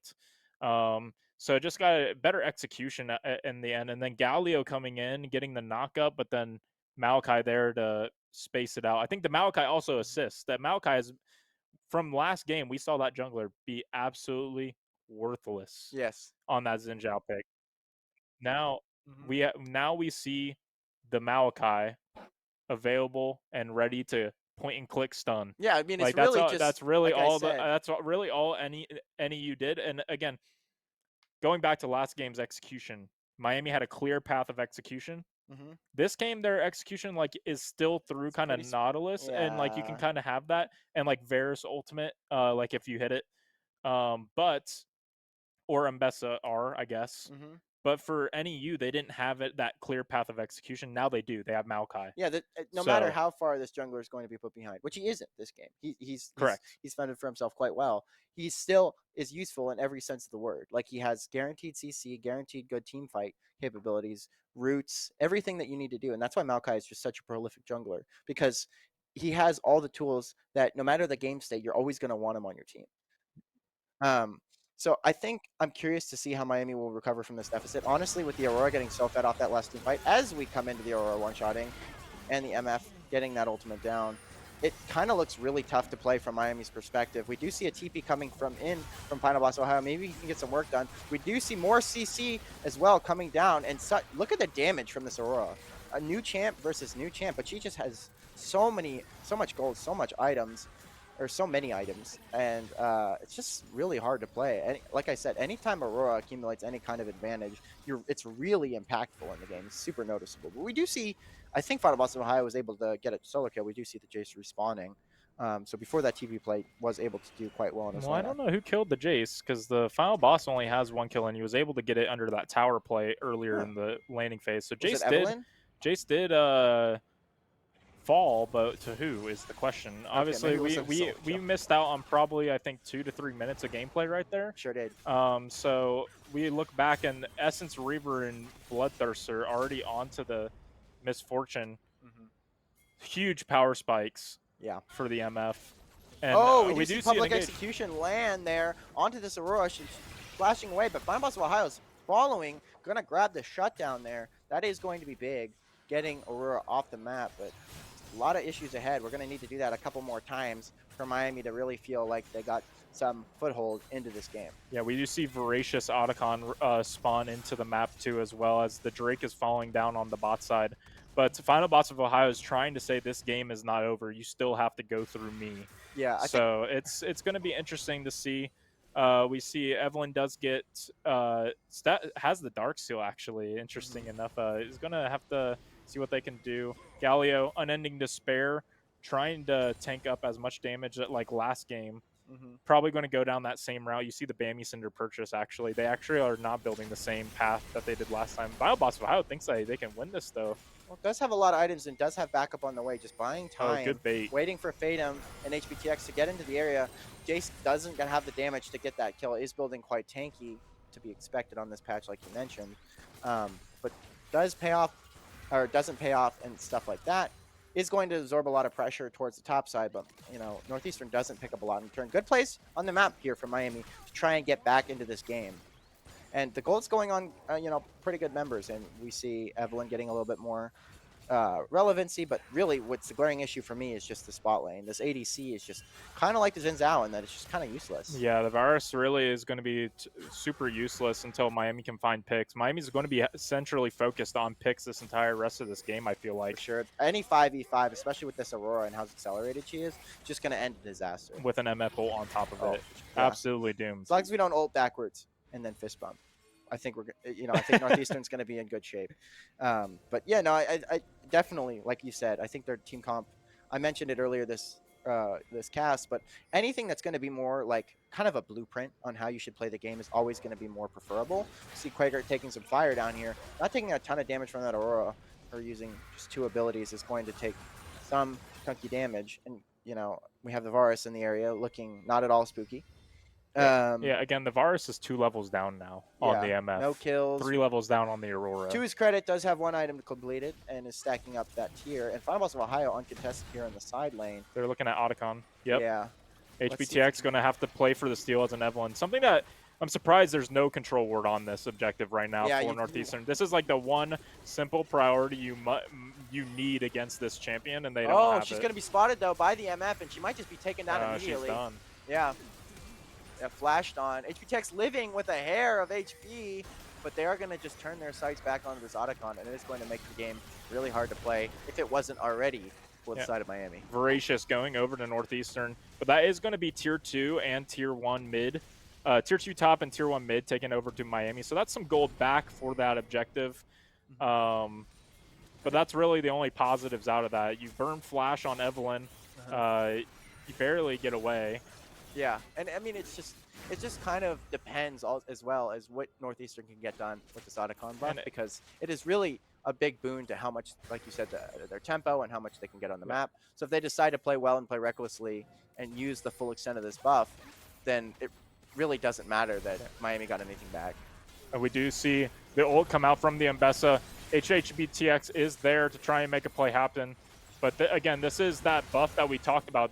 Jace, although gone, and wow. Oh, Utopian's soldier just coming out of nowhere, yeah, one-shotting the Evelyn out of existence. But the tempo is in Northeastern's favor. A TP coming out now from the Jace, who gets the respawn like we mentioned in the last yeah. game. He wasn't even dead. So now Miami's down one member, and Northeastern can just push this for this mid inhib, a huge take. And they're also going to get, looking to get this tier 2 topside turret in exchange. So Final Boss of Ohio can try all he can to keep this game intact, but really, really looking tough. Yeah, for sure. And I think another big issue as well is this 6 scrubs that we're giving over just makes it so easy. They're cutting through these turrets like butter. And I don't think they can end, but they do have certainly a lot of pressure to pick up at least maybe 2 inhibitors here. They got a lot of pressure from the Maokai. They don't have the turret down quite yet, but it is playable. Oh, hold on. Miami has an angle here, but I mean, a lot of damage coming down. Good MF ult to zone the fight. We do have Galio heroic entrance coming through. It is still playable for Miami, but we got to remember that they still have the Otacon buff, so these deaths are essentially free. And even a one-sided team fight, if they pick up 1 or 2 kills, it's so worth it for Northeastern, because they're giving over like not half the amounts of gold, but you know, it's any kill that you're getting on Northeastern, you're getting 300, and Miami, any kill that you're getting 200. Yeah, Miami able to bring a little bit of it back there, but for at what cost? Yeah, You keep your top inhib alive, and they're all alive but again. now you trade Baron Yeah, for hopefully a dragon, but maybe not even a dragon here for Miami. I highly doubt dragon is on the plate here no, I for think you these can Red see Hawks, but Final Boss of Ohio also gave that shutdown that he had to Aurora, and so Yeah. Aurora just getting more gold on top. I believe It's- Aurora did burn that TP after they initially died that first time with the Voracious Otacon buff onto them. So they Yeah. TP back and then are able to find Final Boss of Ohio. So you get TPs out of them. I will want to point out, Quaker fought that absolutely, nailed it on the head. It got the Maokai jumped onto him, as now we see HHBTX getting caught out once again. Is going to be, but Phantom now trying to get away, but Aurora. And this could just spell game. I mean, I think Yeah. losing any members of Miami is going to make it really hard to defend this base. Grace, Bottomos Ohio going in, trying to get some damage done, but look at this Aurora just shredding through all members of Miami, making it look easy. And Quaker in a tough spot. Jace is going to chase him down. It's buying some significant time, but we do see the push continuing. This is a little bit questionable to go to tunnel vision on a Galio. We do see a TP coming through here from Final Boss of Ohio to try and protect his mid laner, but Quaker. I don't know about that. Yeah, I Quaker's think out he's of- not long for this world. It is Yeah, Tank okay, Galio. he's buying It's pretty time. absurd. But Solo Zach also in the area, getting hit by that shock blast. And you got to be careful. Like I said, any death could mean the end of the game, because they have these 6 scrubs. They have the Baron empowered minions. Might have found a pick here onto the Jace, but really, they don't have a lot to work with. No damage coming out from this Varus. It just looks invisible this game. Yeah, the Varus being the positioning just not there is just going to get immediately caught out. They know their target priority. Yeah, Final Boss of Ohio kind of Wow, left great flash. to dry there. And just the layering of CC is exactly what they need. And that could just be the end of this game. Yeah, this is GG's written all over, and no TPs to really finalize the deal here through the mid. But think they'll that's be 4 fine. down from Miami. They should be able to just walk in. Galio being the only one back up for Miami. Again, utter dominance here. The Aurora pick, great pick there from NEU. Again, I think that game 1 execution plan for them just wasn't it. And this game, they've had some clear execution. And we've also at Miami drafted something that really wasn't strong enough against this NEU bot side. Yeah, I mean, if I'm speaking from the side of Miami, which usually I am, if I were I would like to see maybe Lord Bonk Bonk, if available, back in.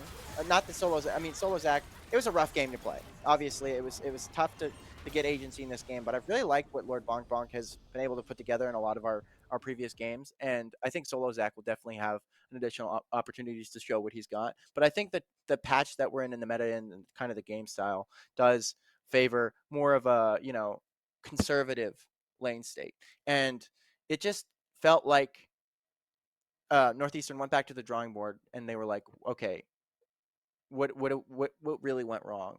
And they really nailed it on the head in terms of cleaning up their draft, which I think was a big issue. I think the fundamental skills were all there as we saw in the previous game. It wasn't quite as one sided as game one, but really well executed. Yeah, and let's see. We'll see in Game 3 what Miami decides to do from the draft perspective. I think they still don't allow the first three out. Yeah, I I think don't so think you too. Lulu, Skarner, Casante. I think those are clear cut, gone off the table. Yeah, I mean the But only those thing I would. those fourth and fifth pick here could be debatable. Do you want that karma to be in the hands? Do you want to put a third support into the picture here Mm, for Miami if they decide not to pick the support in the first round? yeah, if they don't, I think it's debatable if you want to really. I think support again is one of the most key roles in League of Legends. for sure. It impacts, and that's one of their best players is on that support role. Yeah, Their challenger support player at Northeastern is really influencing a lot of that pressure onto the bot side. yeah. Um, and when you can play towards strengths, maybe you let Skarner through. But again, Skarner's utility is so Yeah, no, key I think there. I think what I would do is just drop the ego and get rid of the Kasante ban and then replace it with a Maokai. I know that sounds like controversial, but I think Maokai gave that team so much agency in what they were able to do on around the map. It made the jungler, despite the shortcomings, and some of the play, and we saw HBTX kind of running circles around him, but it allowed him to have a lot more of a clear idea on how he should play these fights and just be useful in any circumstance. So I think giving the Casante and maybe allowing for more of a safer top side is a small price to pay to kind of change the whole dynamic of that jungle. Yeah, absolutely. And so we will get back into Game 3 draft again. Northeastern ties it up 1-1. Game 3 decides it all. Who starts off the season 3-0 in the ESC? Who falls to 2-1? We'll be right back. Don't go away. Game 3 draft coming to you soon.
All right, welcome back. We're here for Game 3 draft. We sure are. Miami won, Yeah. Northeastern won. So now we're looking to see who becomes the ESC 3-0 team here. Both teams 2-0 at the moment. We see similar bans from the first games. Belveth, Shaco, Lulu taken off the board. Jace taken off the board. Interesting. We Uh, go away from the ban onto Casante and put it onto Jace. We'll see what the third ban comes in for Miami. We see Karthus ban. yeah. No surprise after first game, double Flame Horizon. And then Skarner ban. Makes sense. So Casante is available. They're going to take the Mbessa Whoa. straight into the And Fiora. insta locking Fiora in And a response. Kindred picked out here I for HBTX. I like that a lot. I like anything that isn't Evelyn personally. Kindred is also can be a very dicey champ, can be very feast or famine as is the design of the kit. We do see Maokai locked in, but Kindred a pretty good response, and I don't like to see that. That Aurora champion is just not balanced. We do see Quakert on one of his signature champions in The response. Anivia. You love to see it. He looks really polished on a lot of these. And Anivia's a champion that, funnily enough, is seeing some pro play as well, but in the top lane. More of a Yep. tanky variant, some variant similar to the Jace. You could take Grasp, but we'll see if Quagert opts for that, something like that today. We do see the Jinx taken out more than those hyper carry ADCs. I wonder if they're gonna get the karma. I mean, I don't think it was too much of a big deal, but Biscuit or Hiccup is a quite a talented support player, as we've stated. And it Yeah. might not be good. It might just be good to get her off some comfort. I do like the MF ban. The ADC of Northeastern looked quite good on it last game. Let's see. We have Lord Bonk back. We are going to opt for the Hui APC, which is a pick that Lord Bonk has a lot of experience on, quite good into what um, what Northeastern has cooked up as well, and we do see Leona to pair with that. It is a little strange, but it's strong, solid, engage, and front line. It just and you like to pair an APC like that with something tanky, but we'll see what they can do. It is good, great getting set up for the Kindred to try and get some marks done in the bot side of the map, and I do think Final Boss on Fiora looks really great if he isn't tower dove 8 times. Yeah, so we Miami is okay with the Caitlyn pick. From talking to the team, I think they were not too afraid of that Caitlyn. I mean, they Yeah, did pretty well in that first game, but then got overran by the Camille. yeah, And it's interesting to see the Camille Galio ban here yeah. come out away in the second phase as Miami was able to just kind of draft. They already had. No, this was this. They did Oh, it they on the. did draft full. Yeah. Okay, So okay. yeah, forget So it that. went top. It went from top to mid. Okay, Yeah. got it, got it, got So it. they were So just locking in their yeah, champions. so they picked Fiora off of that ban of Camille. Um, I think draft wise, NEU is just looking much. Again, we could talk about executable, Yeah. and I think they have a far easier execute than Miami. Yes. Final Boss of Ohio is going to really have to pressure those side lanes. Fiora as a champion is very much oriented in that fashion of that wants that 1v1, wants that clear advantage on their enemy laner. But Mbessa is so good right now too. Yeah, but she's another one of And those. another one of those champions Yeah. that exactly loves that same reason. I'm curious to see how that top lane matchup go. We saw kind of them trading back and forth in the second game on that Jason and Bessa matchup, Yeah. just kind of hitting each other with the bonk stick. Yeah. But again, I think the biggest part of this from both games, I think, is bot side. For sure. Even though HBTX was able to just kind of rule the jungle there in the first game, it still was a little bit scary there at the when the Caitlyn had those 4 kills Hmm. advantage and the gold lead on our bot side. Definitely could have been different. So now looking at this game 3, we have that Caitlyn Karma duo once again, and so A lot of Miami has poke. to be careful of your spacing, especially Phantom on that Leona got caught out a couple times in game Yeah. 1 with that same combo of Karma just engaging, getting that E tether onto them, Yeah. and you're not able to get away. So Yeah. Miami has to be super careful there. Anivia, though, I think Jack's or Quagert's pick. Uh, this is the first time this season that we get a chance to see it. Some people don't know how to play against Anivia, For and sure. we will see how that goes. They did ban it in the first game, Yeah. and they now left it open this time around. But I still think Aurora is just so strong, and I can't believe Miami actually left it up on the table Yeah, after last game's I performance. mean, I think letting the Jace through is something you're willing to do because despite the Jace kind of neutralizing that top matchup, it was really the Aurora that was the difference maker in the team fights, Yep. in the 1v1 lane. I mean, this champion is just not legal. It's so overtuned. So the damage numbers are just way too high.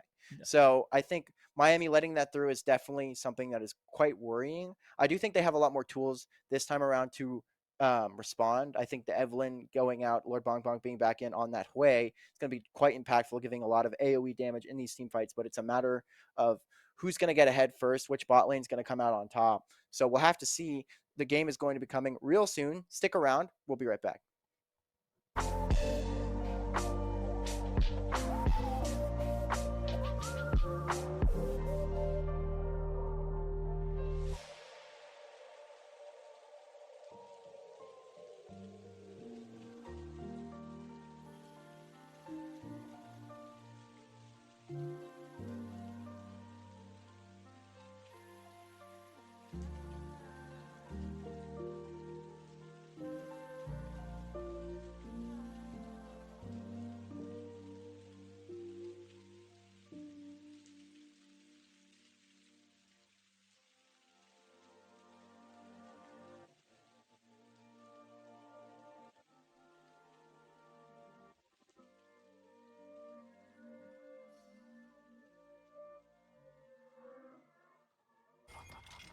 All right, folks. Game 3, ending the night strong here. Miami up on the red side, NEU on the blue. Winner gets to improve to 3-0 in ESC gameplay. Loser 2-1. Yeah. Start off the season strong. We'll see. Next patch again comes out Wednesday. Is going to be definitely interesting to see kind of the meta shift here. As we're going to see a level 1 fight immediately off the start. Karma is going to go in. Final boss of Ohio is just going to get destroyed. And first blood going over to the Caitlyn on Northeastern. I don't like the idea of an early invasion here. I think despite, the Kindred being really strong level 1 into something like a Maokai, it's just they have so much lockdown. They have so much early game damage. The Karma, empowered mantra abilities, and Karma's got out here. hold on. Is she? I don't think they know. Oh, they do know, but there's not much they can do. Lord Bonk Bonk is a Hawaii level 1. But again, I feel like it's a little bit of a questionable decision to go for the 5-man invade. Leona has no level 1. Yeah, She and is. you She don't needs have to the be level range. 2. You don't have the range. Yeah. Is my big thing too. And now they're going for the counter invade. They know they have the range advantage. Yeah, they can definitely They're make going a to try play and here. reset. They have 4 members in the area, and they're gonna look to bully HBTX in a way that is very reminiscent. But hold on, they are gonna be spotted out. But I don't know. It's really tough to play early flash with HBTX, and they are gonna be just able to start on that red buff. And really tough spot to start the game. Quagert trading, and oh god, I just hate. I mean, I to be completely honest, we do see a lane swap here as well, just to facilitate the invade. To be honest, I really didn't like that we banned the Jace in favor of leaving the Aurora up. I think this champion just shouldn't be allowed through the draft, and we saw it have a really high ban rate at Worlds, which was granted a while ago, but it just shows how prevalent this champion has been and how much of a menace it is, and how high teams prioritize making sure that it just isn't let through. Like, look at that damage. No items, just a simple D ring, and it's doing half her HP. Yeah, and I think it's interesting. Lovely start for the game for NEU here. Yeah. I think like this couldn't have gone any better for them. We are going to see HBTX flip the map, going to invade their bot side Raptors. Aurora coming down. They were looking to set up a dive here towards top side again. Final boss of Ohio, Fiora. The last time he played this, he was dove 3 different times in that game against Eastern Michigan, and now is going to face another Ultimate Price.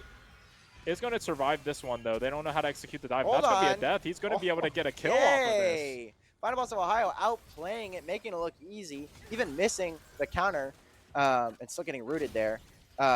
Denies a lot of the damage and causes Maokai tanking up the tower to just be punished for it. And Phantom here to help dissuade any more aggression. Gonna take some more poke there, but taking a tower shot in Yeah, response. Malachi has flash there available too. So Yeah. what you realistically try and do there is you go in for the root, and then you just flash away after you get the root on, because Karma and Caitlyn should be able to trap or do whatever they need damage wise. Yeah, and Final Boss of Ohio, well, I did say that he didn't get the CC deflection. Hold on, we do have a play from HPTX. I don't know if they have the damage for this. It's pretty early on, and Bessa has 18 million dashes. Do they have any hard CC? Bessa's going to be forced to flash. Good counter play on the other side of the map from Miami. Not going to find a kill there. Final Boss of Ohio is taken really low, but Phantom here to support. It's important that he's here. The egg going to be procced there. Egg Nivea. Preventing Final Boss of Ohio going down. Hold on, Final Boss of Ohio looking for more on the top side. And can they get even more onto this Caitlyn? Forced to cleanse, taken really low is Final Boss. I don't know if they can follow up, but we got more aggression in the bot side. Let's see if they can get a kill here, and it will be a kill. Maokai in the top side. Can he take down Final Boss of Ohio? Doesn't find much. Final Boss of Ohio, more aggression. I don't think Phantom has a lot of mana. They might try and look for it, but I don't think they can. But they're able to find the Caitlyn. Yeah, that's massive there for Final Boss of Ohio. Able to, you get the TP now out of the Mbessa. Mbessa is back up here in the top side. Yeah. Red buff is cooking on to the Fiora, but that's also the feat of strength going over to Miami with 4 kills already on the board for them. Yeah. That is massive. And Kindred, I believe, got a stack off of the Mbessa there in that bot lane play as well. And the regank pressure from HBTX, understanding that, oh, I just burnt their flash. Let me get back at them again. God. If they're going to overextend like that without their flash, and I have red buff on this Kindred, no chance they get back to their tower in time. As we see now a replay here. No respect. No respect. For the Leona. They are getting too close for comfort and causing it. Or causing the layering of CC to come down, and Final Boss of Ohio able to capitalize pretty easily. HPTX here working with Lord Bonk Bonk to get another pick on the bot side of the map in response, and Maokai not able to find Final Boss of Ohio here on the top side, not having the confidence to continue pursuing the kill under the tower. I think it's smart just to back off here. You know, Phantom's in the area, doesn't have a lot of mana, but can still make it really difficult. And like you said, that's feats of, or that's the first feats of strength going towards Miami University. Gonna love that, but I really want HPTX to prioritize grubs this game, because I think having grubs when you have a Fiora is so incredibly important. Just giving him even more side lane pressure to work with. Lord Bonk Bonk dodging some of that poke, gonna be hit with the Empowered Mantra Q, but it's gonna make it easier for him to farm. I really love the pick of the Hui. It's similar to the Ezreal and the safety that it gives, and a lot more ability to farm in these kind of uncomfortable poke lanes and situations. Good damage there from Final Boss of Ohio. I'm curious to see, we didn't get to see normal draft order, but I wonder if Final Boss of Ohio opted to pick the, Fiora into the Mbessa, or was it a blind pick? Fiora was the last pick here, we're being told by our producer team. So it looked like Final Boss of Ohio, with his solo queue experience, knows maybe a matchup that won't be as easy for this this Mbessa to navigate. And we do see Void Grubs picked up here on the top side of the map when while Maokai is currently on the Dragon, picking up the objective here for Northeastern. I like that trade. I like that trade a lot. Lord Bonk Bonk, though, is going to just keep doing the same thing. Going to try and play it as safe as possible. Again, this poke is menacing, brutal, though, from Northeastern. And you can tell that they're going to need it back here soon. But you do have TP here. Lord Bonk Bonk decided to go for that TP instead of a heal or a barrier, which I think is good against this kind of poke comp that Northeastern continues to play. As Quaker now needs to flash away, tries and makes a play. It's going to come down, and they do a double trade. Quaker and Utopian Soldier are going to get 2 different solo bolos at the same time. Trading back, and I think the key part of that is one of them is on a champion that was just released, and one of them wasn't. So it speaks to the skill that was displayed here by Quaker. Really impressive stuff. It looked a little one-sided at the very beginning, and then Quaker finding a lot of damage in that extended trade on the Anivia. Forces both summoners out too. Both Flash is gone now from both mid laners, so both junglers should be eyeing this mid lane matchup for at least the next couple minutes here. Potentially make a play. Anivia Wall again. Anivia as a champion. So many people, it's such a unique pick that Quaker plays that not many people know really how to play against it sometimes. And sometimes you can get some of those cheeky kills Aurora making that engage play though, as Hold on, Quaker looking for Quaker more here. again, He does have and Quaker passive has up. egg. Yeah. We can play a little bit more aggressively. Quay looking for the spiraling despair onto the support. Pickup is level 5. Pickup is just going to be taken down. Quaker trading quite aggressively. Can he find a kill? And he will. A mid solo kill onto the Anivia, looking great. Phantom finds another engage. Instant cleanse onto the Caitlyn. Lord Bonk Bonk looking for more. Gonna trade some autos, get these HBTX abilities down, and they're looking for a dive. Does HBTX get there in time? And he does. It is a trade.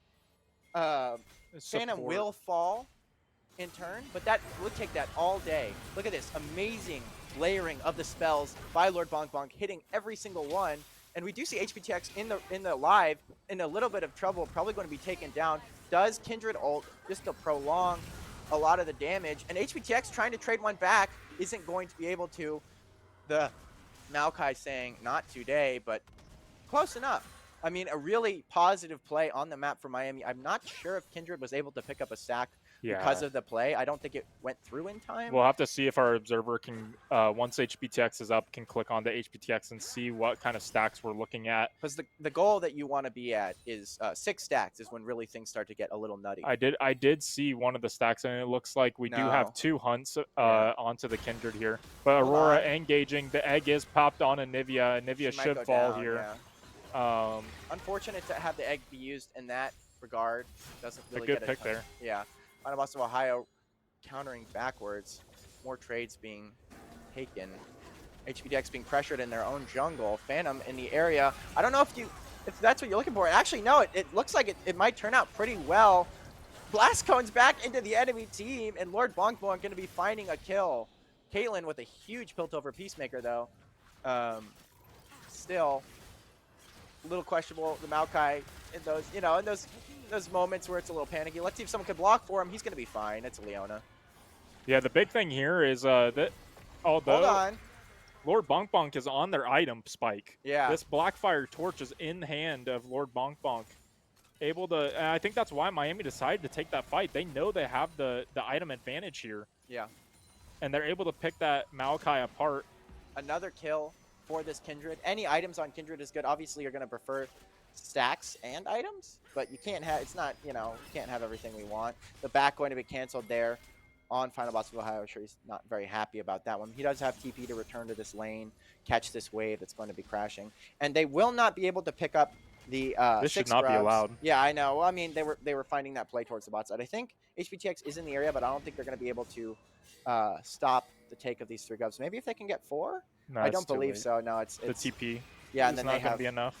Hold on, maybe they can find something in return though. Nope. Oh no. Maokai did win that smite battle, but that is going to cost him his life here.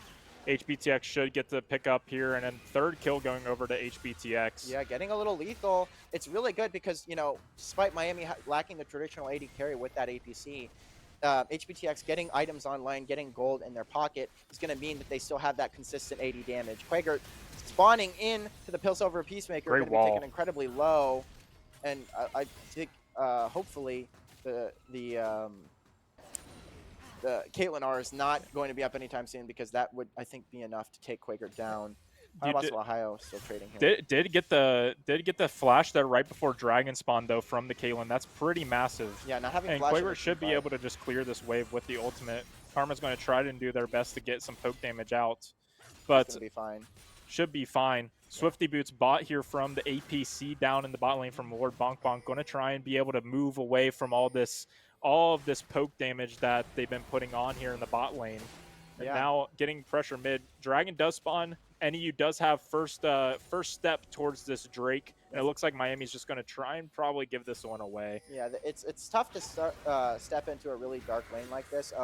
Aurora obviously being a threat as well. No, they're trying to contest this. They might just get some poke down, get some harass, see if they can find something at the backside of this play. But really, the Malco, it's going to make sure that they can knock that one down. Phantom not really looking for an angle, not much support. Cloud Dragon. Cloud Soul. We like that. I mean, Cloud Soul is still really strong, especially for picks like Karma, Maokai, and Bessa even. But, I mean, it is actually the highest win rate Soul, believe it or not. But, it's not anything like an Infernal or a Mountain or anything that makes the game really hard to play. It's still definitely workable. but we want to. Quager's in some trouble here. I mean, does he stop? Oh, hold on. That you can use it to blink back, and the prediction was almost, just a little short. I think they might still find it. Ooh.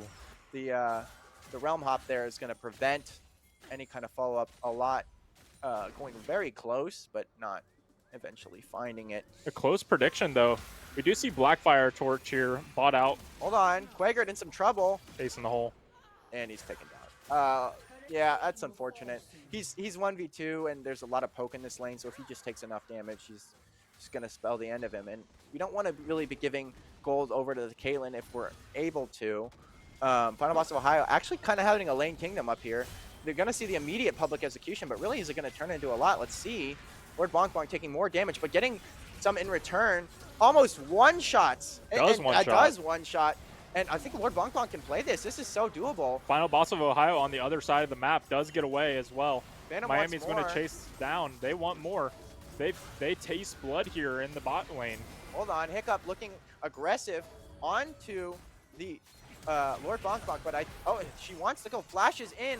A little bit of a questionable call. Gets locked down, and HBTX is in the area to clean that one up. More gold onto him, and Aurora might be in trouble too. We have the duel being placed down, and he might just be not long for this world. Beautiful, clean combo there from Final Boss of Ohio. Amazingly played on the gank, and Quagert is going to happily take some damage onto this mid tower. All over the map, Miami coming up huge. Yeah, Miami, a great start to this game 3, already up 3K or 2K gold here, almost 3K gold. Kindred able to finish off that Triforce as we see this replay. A greedy overextension by the Maokai. See, Phantom really wanting to persist, keeps getting these CC chains down, and really we're seeing the value of the Leona being let through in the draft as well. And a questionable call. I mean, maybe she thought she had some more damage, but Karma going to be punished for that flash. And again, here, Final Boss of Ohio finding more, but we do see some action here in live. We see Lord Bonk Bonk getting a double kill, making it look easy. Sorry, we were in the replay, but no, another win here from Miami on the map. Miami already pressurized 15-6 in the kill department. This Maokai not as, I'd say, significant impact that they had in the last game. No, the Kindred a pretty effective response. She does have that percentage max health damage, and really, Miami's draft looking a lot more cohesive this time around, even with the Aurora. And this is what the play that we missed earlier. Another just really great layering spells CC from Phantom and Lord Bonk Bonk, working like a beautifully well-oiled machine. And a Nivea wall, Quagert as well. Final boss, Lane Kingdom, HPTX in the area. Maybe they're going to try and find something. They have the mark going down. Let's see. She has a million dashes. I don't think she will really be too particularly worried. Just getting some more damage by HPTX. Probably going to hop over this wall. And that mark is down on the Embesso. Let's see if HPTX can claim it. Bot tower probably going to fall here. Yep. Feats of Strength did go over to Miami as well, so they did get the full boots purchased here. A few members on Miami already have that. The Swifty boots being upgraded on the way. Yeah. One of the best versions that you can purchase in this patch. So absolutely 5-0-3 on Lord Bonk Bonk's way, making a significant impact on the map. And something that I'd like to point out, Quaker, again, although 3 deaths and not too much, these walls that they're doing is forcing out so many summoner spells too. Yeah. And like has such impact in these team fights so far. That's another mark. Let's see if we could hover over Kindred observers and see how many marks she's accumulated at this point in time. I'm curious to see if she's passed that threshold. Summoning the Rift Herald. We could be seeing we got some action. Yeah, maybe wait till this is taking place. Rift Herald. Oh, a little bit of a we failed driver's ed. No mid tower for Shelly to drive into, and it might just fall. Drag is coming up though, because I do like this play. Putting Rift Herald out though, it puts pressure to focus on this mid lane while you can set up vision for this dragon that's spawning up here usually you want it to get a charge off. Usually you do. We do see Maokai ult coming through. A little bit of a waste there. Just gonna find it on Leona. Maybe they can get her here, but she's incredibly tanky. Solar Flare gonna come out, not really amounting to much. A lot of poke, but really that's a big ult, a big cooldown. Final Boss of Ohio's flank is going to be exposed. But a big cooldown used from Northeastern. See, I like Northeastern's idea there to try and get. Oh, Smite does get used though from I think that was Miami. Yeah, no, that Miami, was yeah, HBTX. HBTX It smites was the almost like instinctually, he's like, I need to win this smite fight over Scuttle. I think that was called out, so Northeastern going to be feel He a has little bit more second smite. confident. He has second smite coming up right up though. Oh, As and the Final final Boss on boss of the Ohio flank. off of a TP play. Great riposte there, denying a lot of damage. Lord Bonk Bonk getting a lot of damage down in turn. Lord Bonk also finding more on the backside of this fight. Look at the range of this way. It is so hard to play against. And we TP do comes see in. have Ambessa in the area. HBTX a little low, but he does have that ultimate still up, I believe. Death's Respite. And I think they just cleared the runway to get this Drake here, stop the stacking from Northeastern. Yes. And that's a really big play because that would have been sole point, giving Miami something to worry about. But now, after a really executed fight, another pixel perfect engage there from both Final Boss of Ohio and Lord Bonk Bonk. Another replay here we get to see. Look at the damage that Hui is dealing in this fight, just having so much agency. More fights in live. Yeah, and Karma tries to go for the pick on Cougar, but Cougar has egg. You use Ignite to pop the egg on Quager. It's a bit of a waste, yeah. Such a waste, as we see initially a great use of the Leona ult. HHBTX going to swoop up and claim the mark onto Ambessa. 5-1 already off to the bat for our jungler here at Miami, and you can see Phantom wanted a little bit more. He was like, "Can we keep going?" But no, we do, and we also have Leandry's built out now on our Hui as well. 2-item power spike here on the Hui is brutal. The damage, as now you have to flash away from the ult. Cleanse goes through, does not find it. Hui trying to find Phantom, but Phantom just too far gone. Aurora ult is going to kind of stop Miami from pushing up to save them. Yeah, the counter attack was denied. No counter punch there. HBTX still here, trying to dissuade, but hold on, he might have overextended a bit. Gonna dodge the chains there, save his life. But let's see. I think Quaker being in the area is gonna deny a lot of this push, but they might still be able to get the mid tower. Let's see. Yeah, his storm is gonna be dissipated. He moved too far away from it, and they do have that grubs. So they will get that mid tower, gonna match Miami's demolished tower. And we were kind of curious how this Ambessa and Fiora lane would go. Right now, I feel like the tempo is in Final Boss of Ohio's favor. He is going to finish that Sojin on back here. Going to get that Sojin power spike. Is ahead of the Ambessa clearly. It's really going to be all about that side pressure they're going to be able to produce with it. They're going to pick up red buff here off of spawn too. So it's going to be really hard, that duel on the left side of the map. It's going to be really tough. We see Otacon on the bottom side. The objective is clear. Phantom looking for the Ambessa, actually, but he has a lot of dashes. I think he knows that. And then the counter punch trying to come in. Maybe punish the very careful here from the Leona. Phantom Lord Bonk Bonk can get caught out right here. Going to have to flash away. Public execution used, but the flash traded in return. Lord Bonk Bonk without that summoner is going to be a bit hard, but we do see a TP having to be expended to match Final Boss of Ohio's push, and the wave was just immediately deleted by the Ambessa. We see some of the value of her AoE spells that she has. We already seeing the split push power and kind of the thorn in the side that is Final Boss of Ohio in this game. Yeah, and now you have TP advantage. Yes. That's the biggest thing. And you have Otacon spawned in. Miami. And Collector on the Kindred. And Collector on Kindred. I like Collector a lot, but I mean, there's some other items that I think are a bit better, but Collector does help you secure those marks. Is good for the team fight. Final Boss losing that trade a bit. Even proccing those vitals. Hopefully he oh wait, hold on. Maybe I spoke too soon. Caitlyn is going to reveal herself. Aurora ults something. That should be Otacon. Why is Caitlyn on the top side of the map is my question. I know, she showed, allowing Miami to just pull the trigger on this Otacon. Look how fast it's going down. And you have TP advantage. Yeah, so going to make sure that they can probably secure this. Maokai, I don't know if I'd walk in here. Yeah. Oh, hold on. A lot of... oh, wait, but they made Otacon invincible. The smite is missed. This could be really disastrous. Okay, still slain. We do see Final Boss of Ohio. Great wall. Yeah.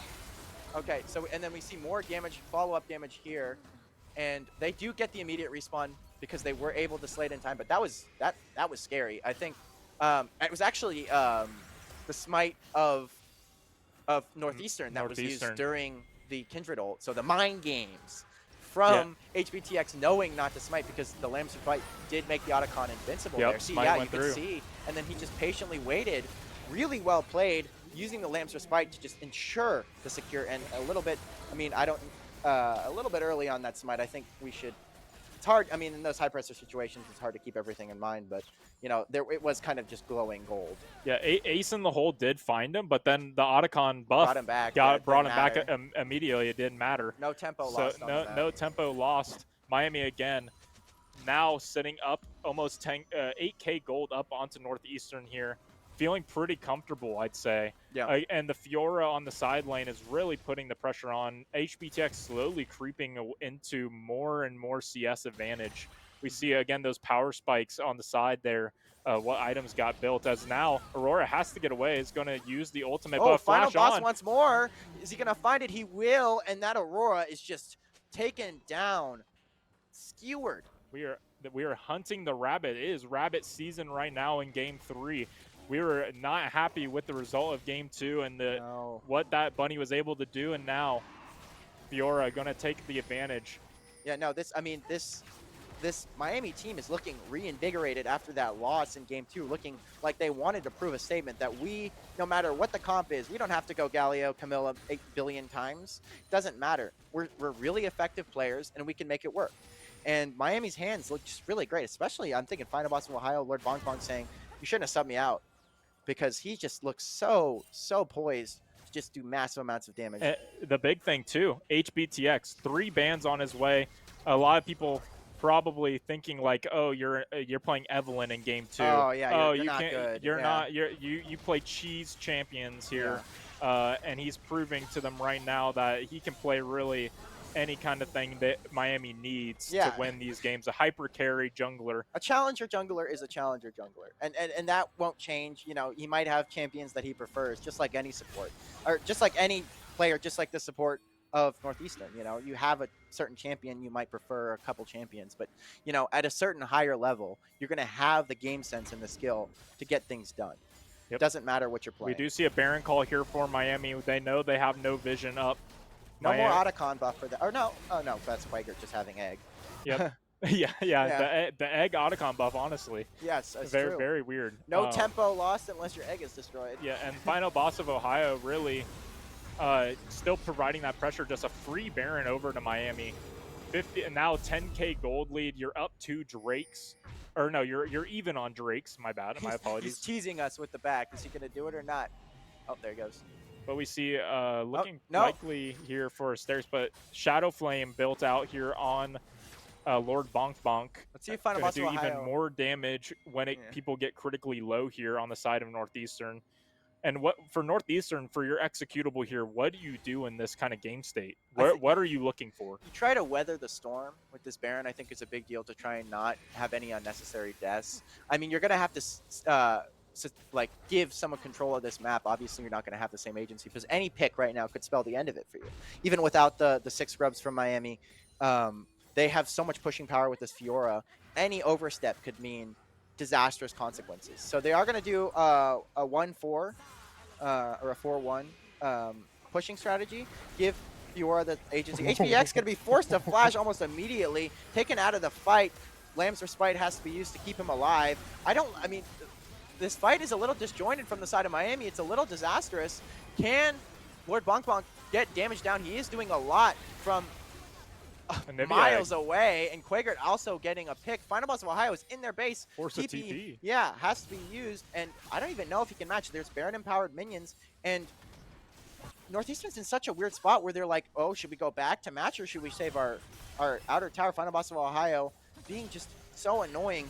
He's greeting a little bit. He's got the public execution. Beautiful. He does have so much damage, though, is going to be taken down, but they're going to pay a big price. That's their mid-inner taken down, the top inhib, which is good for viewers at home, the inhibitors. Your goal, the least valuable one, is going to... Oh, execution is going to be picked up after that display of healing. But the mid-inhibitor is the worst one to get in terms of how much tempo you get as the team who's taking the inhibitor. So you want one that's like kind of off, like the topper bot. Sorry for the people at home that are hearing all these spam pings from the enemy team or our team. It sounds like people are pinging a lot of things at once. Yeah, I don't know what's here. going on. I'm not really too sure what's happening. 11 hunts. Kindred has 11 disgusting. hunts. That is absolutely menacing. He Yep. did get the Lord Dominic's as well built out. Zanya's now on Quaker, so have when you get egg back, now you also have Zanya's attached, and that team fight is Mhm. actually perfectly resembles of teams that don't know how to fight into Anivia. Yeah, You see the Maokai just absolutely just go tunnel into vision. onto the Yeah. tunnel vision onto the Anivia that still has egg. Anivia puts R down on top of it and gets the egg burst, but the R still goes. Immediate cleanse there by the Caitlyn to get the solar flare off could have been really bad. The Hui has so much follow up for any kind of Yep. CC. It can just kind of burst.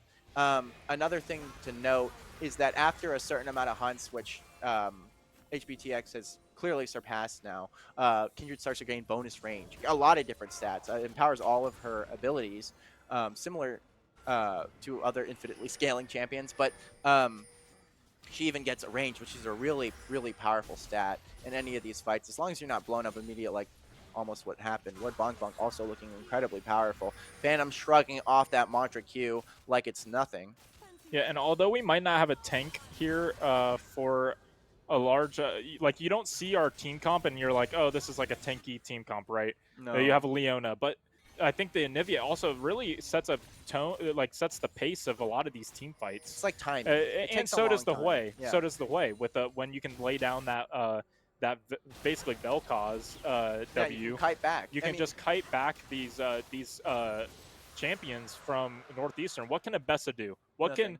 What can Maokai do here? Aurora has to step up still to even outlay any damage. Hold We, on. we do see a whip onto the thing, but it's going to cause a pick onto the Maokai here. Yeah, looks like HHBTX is going to get some free fire.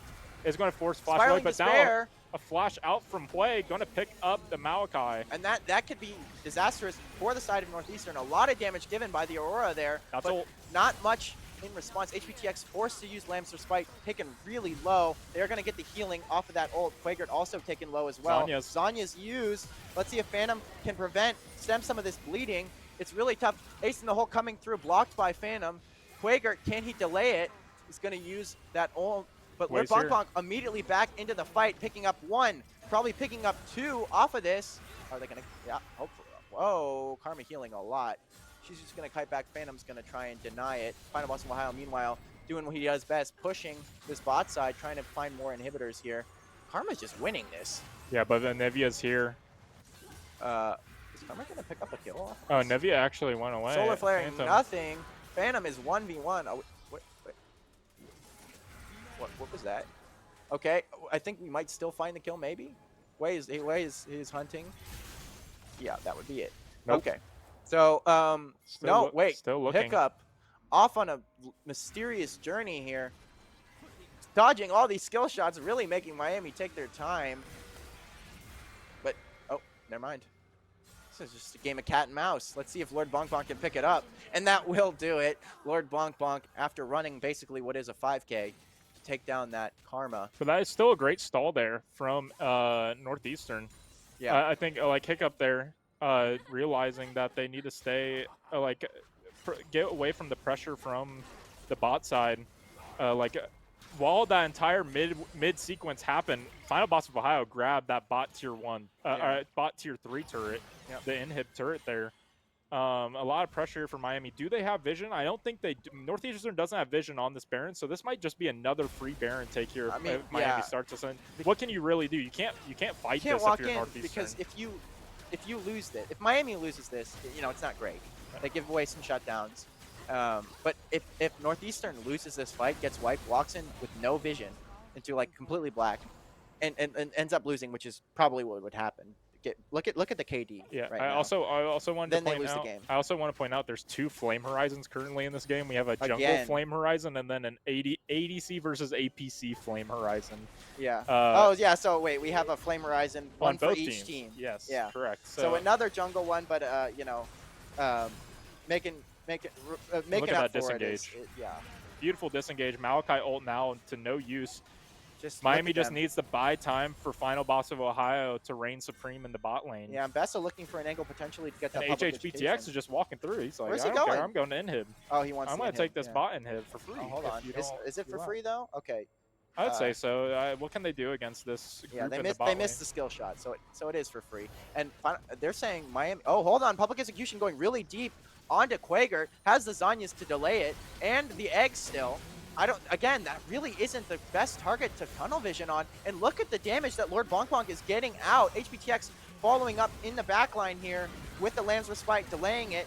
Final Boss of Ohio also here to join the fight, taken incredibly low. Triple kill, Lord Bonk Bonk able to support potentially. Ton of healing coming down as well. Final Boss of Ohio also finding the kill under the tower. Lord Bonk Bonk. That's both towers. Yeah, is he going to be the one to end this game? And he will find the kill, and that is game, ladies and gentlemen. Lord Bonk Bonk coming in absolutely massive in that final fight. Miami proceeds 3-0, undefeated in ESC. Say all you want about this jungler. Say all you want about this ADCs. Yeah. Miami reigns supreme.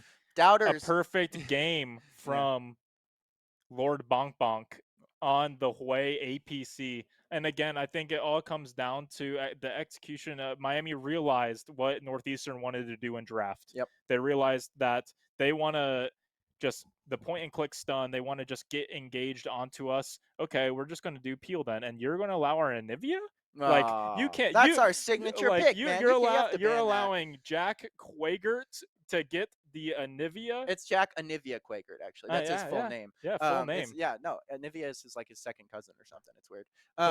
But it really I think it really showcased in a lot of those team fights that they did not know how to play into that Anivia pick. I mean, but you pointed it out effectively. Is that they in like multiple instances of that fight totally tunnel vision on this Anivia with passive up and didn't get anything. She was able to get allow not even her damage on the Anivia. It was just she could sit back in her chair, watch as all of Miami or all of Northeastern's members were just shredded by this way. He was completely left untouched, had 0 deaths that game. If I'm perfect right. game. Like perfect game.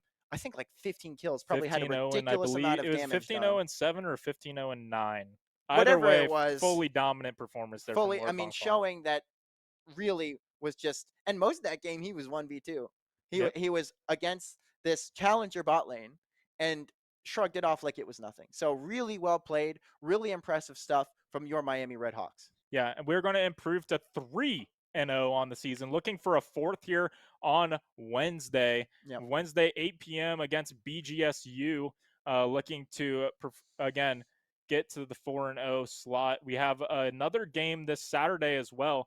I think the big takeaway here is that Miami's here to play this season. For sure. We're looking forward for the rest. I'm super excited for this roster. I think that this BGSU game, we'll see patch day Wednesday, like we mentioned a couple of times during this broadcast. It's going to be a really big day for Miami to figure out what is this Evelyn buff really I got gonna 2 do words, something? Evelyn buffs. That is going to be a different, a gameplay change for our team because we were already drafting the Evelyn when it was terrible. So let's see if these Evelyn buffs are sufficient. But anyway, this has been Devin, the Doc O'Connor, and I've been Zach Ice Robertson. Stay tuned on our socials. Make sure to hit us with a follow if you're interested to watch any more Miami gameplay this semester. We also have a full slate of matches this week.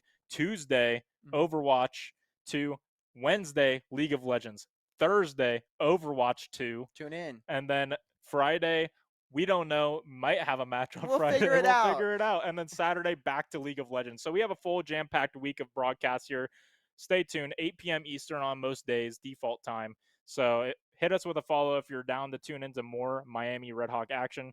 On our socials, Redhawks GG everywhere on Twitter, Instagram. But yeah, it's been a day. It's been a day. Thank you all for tuning in. You all have a great rest of the night, great rest of the week. See you later.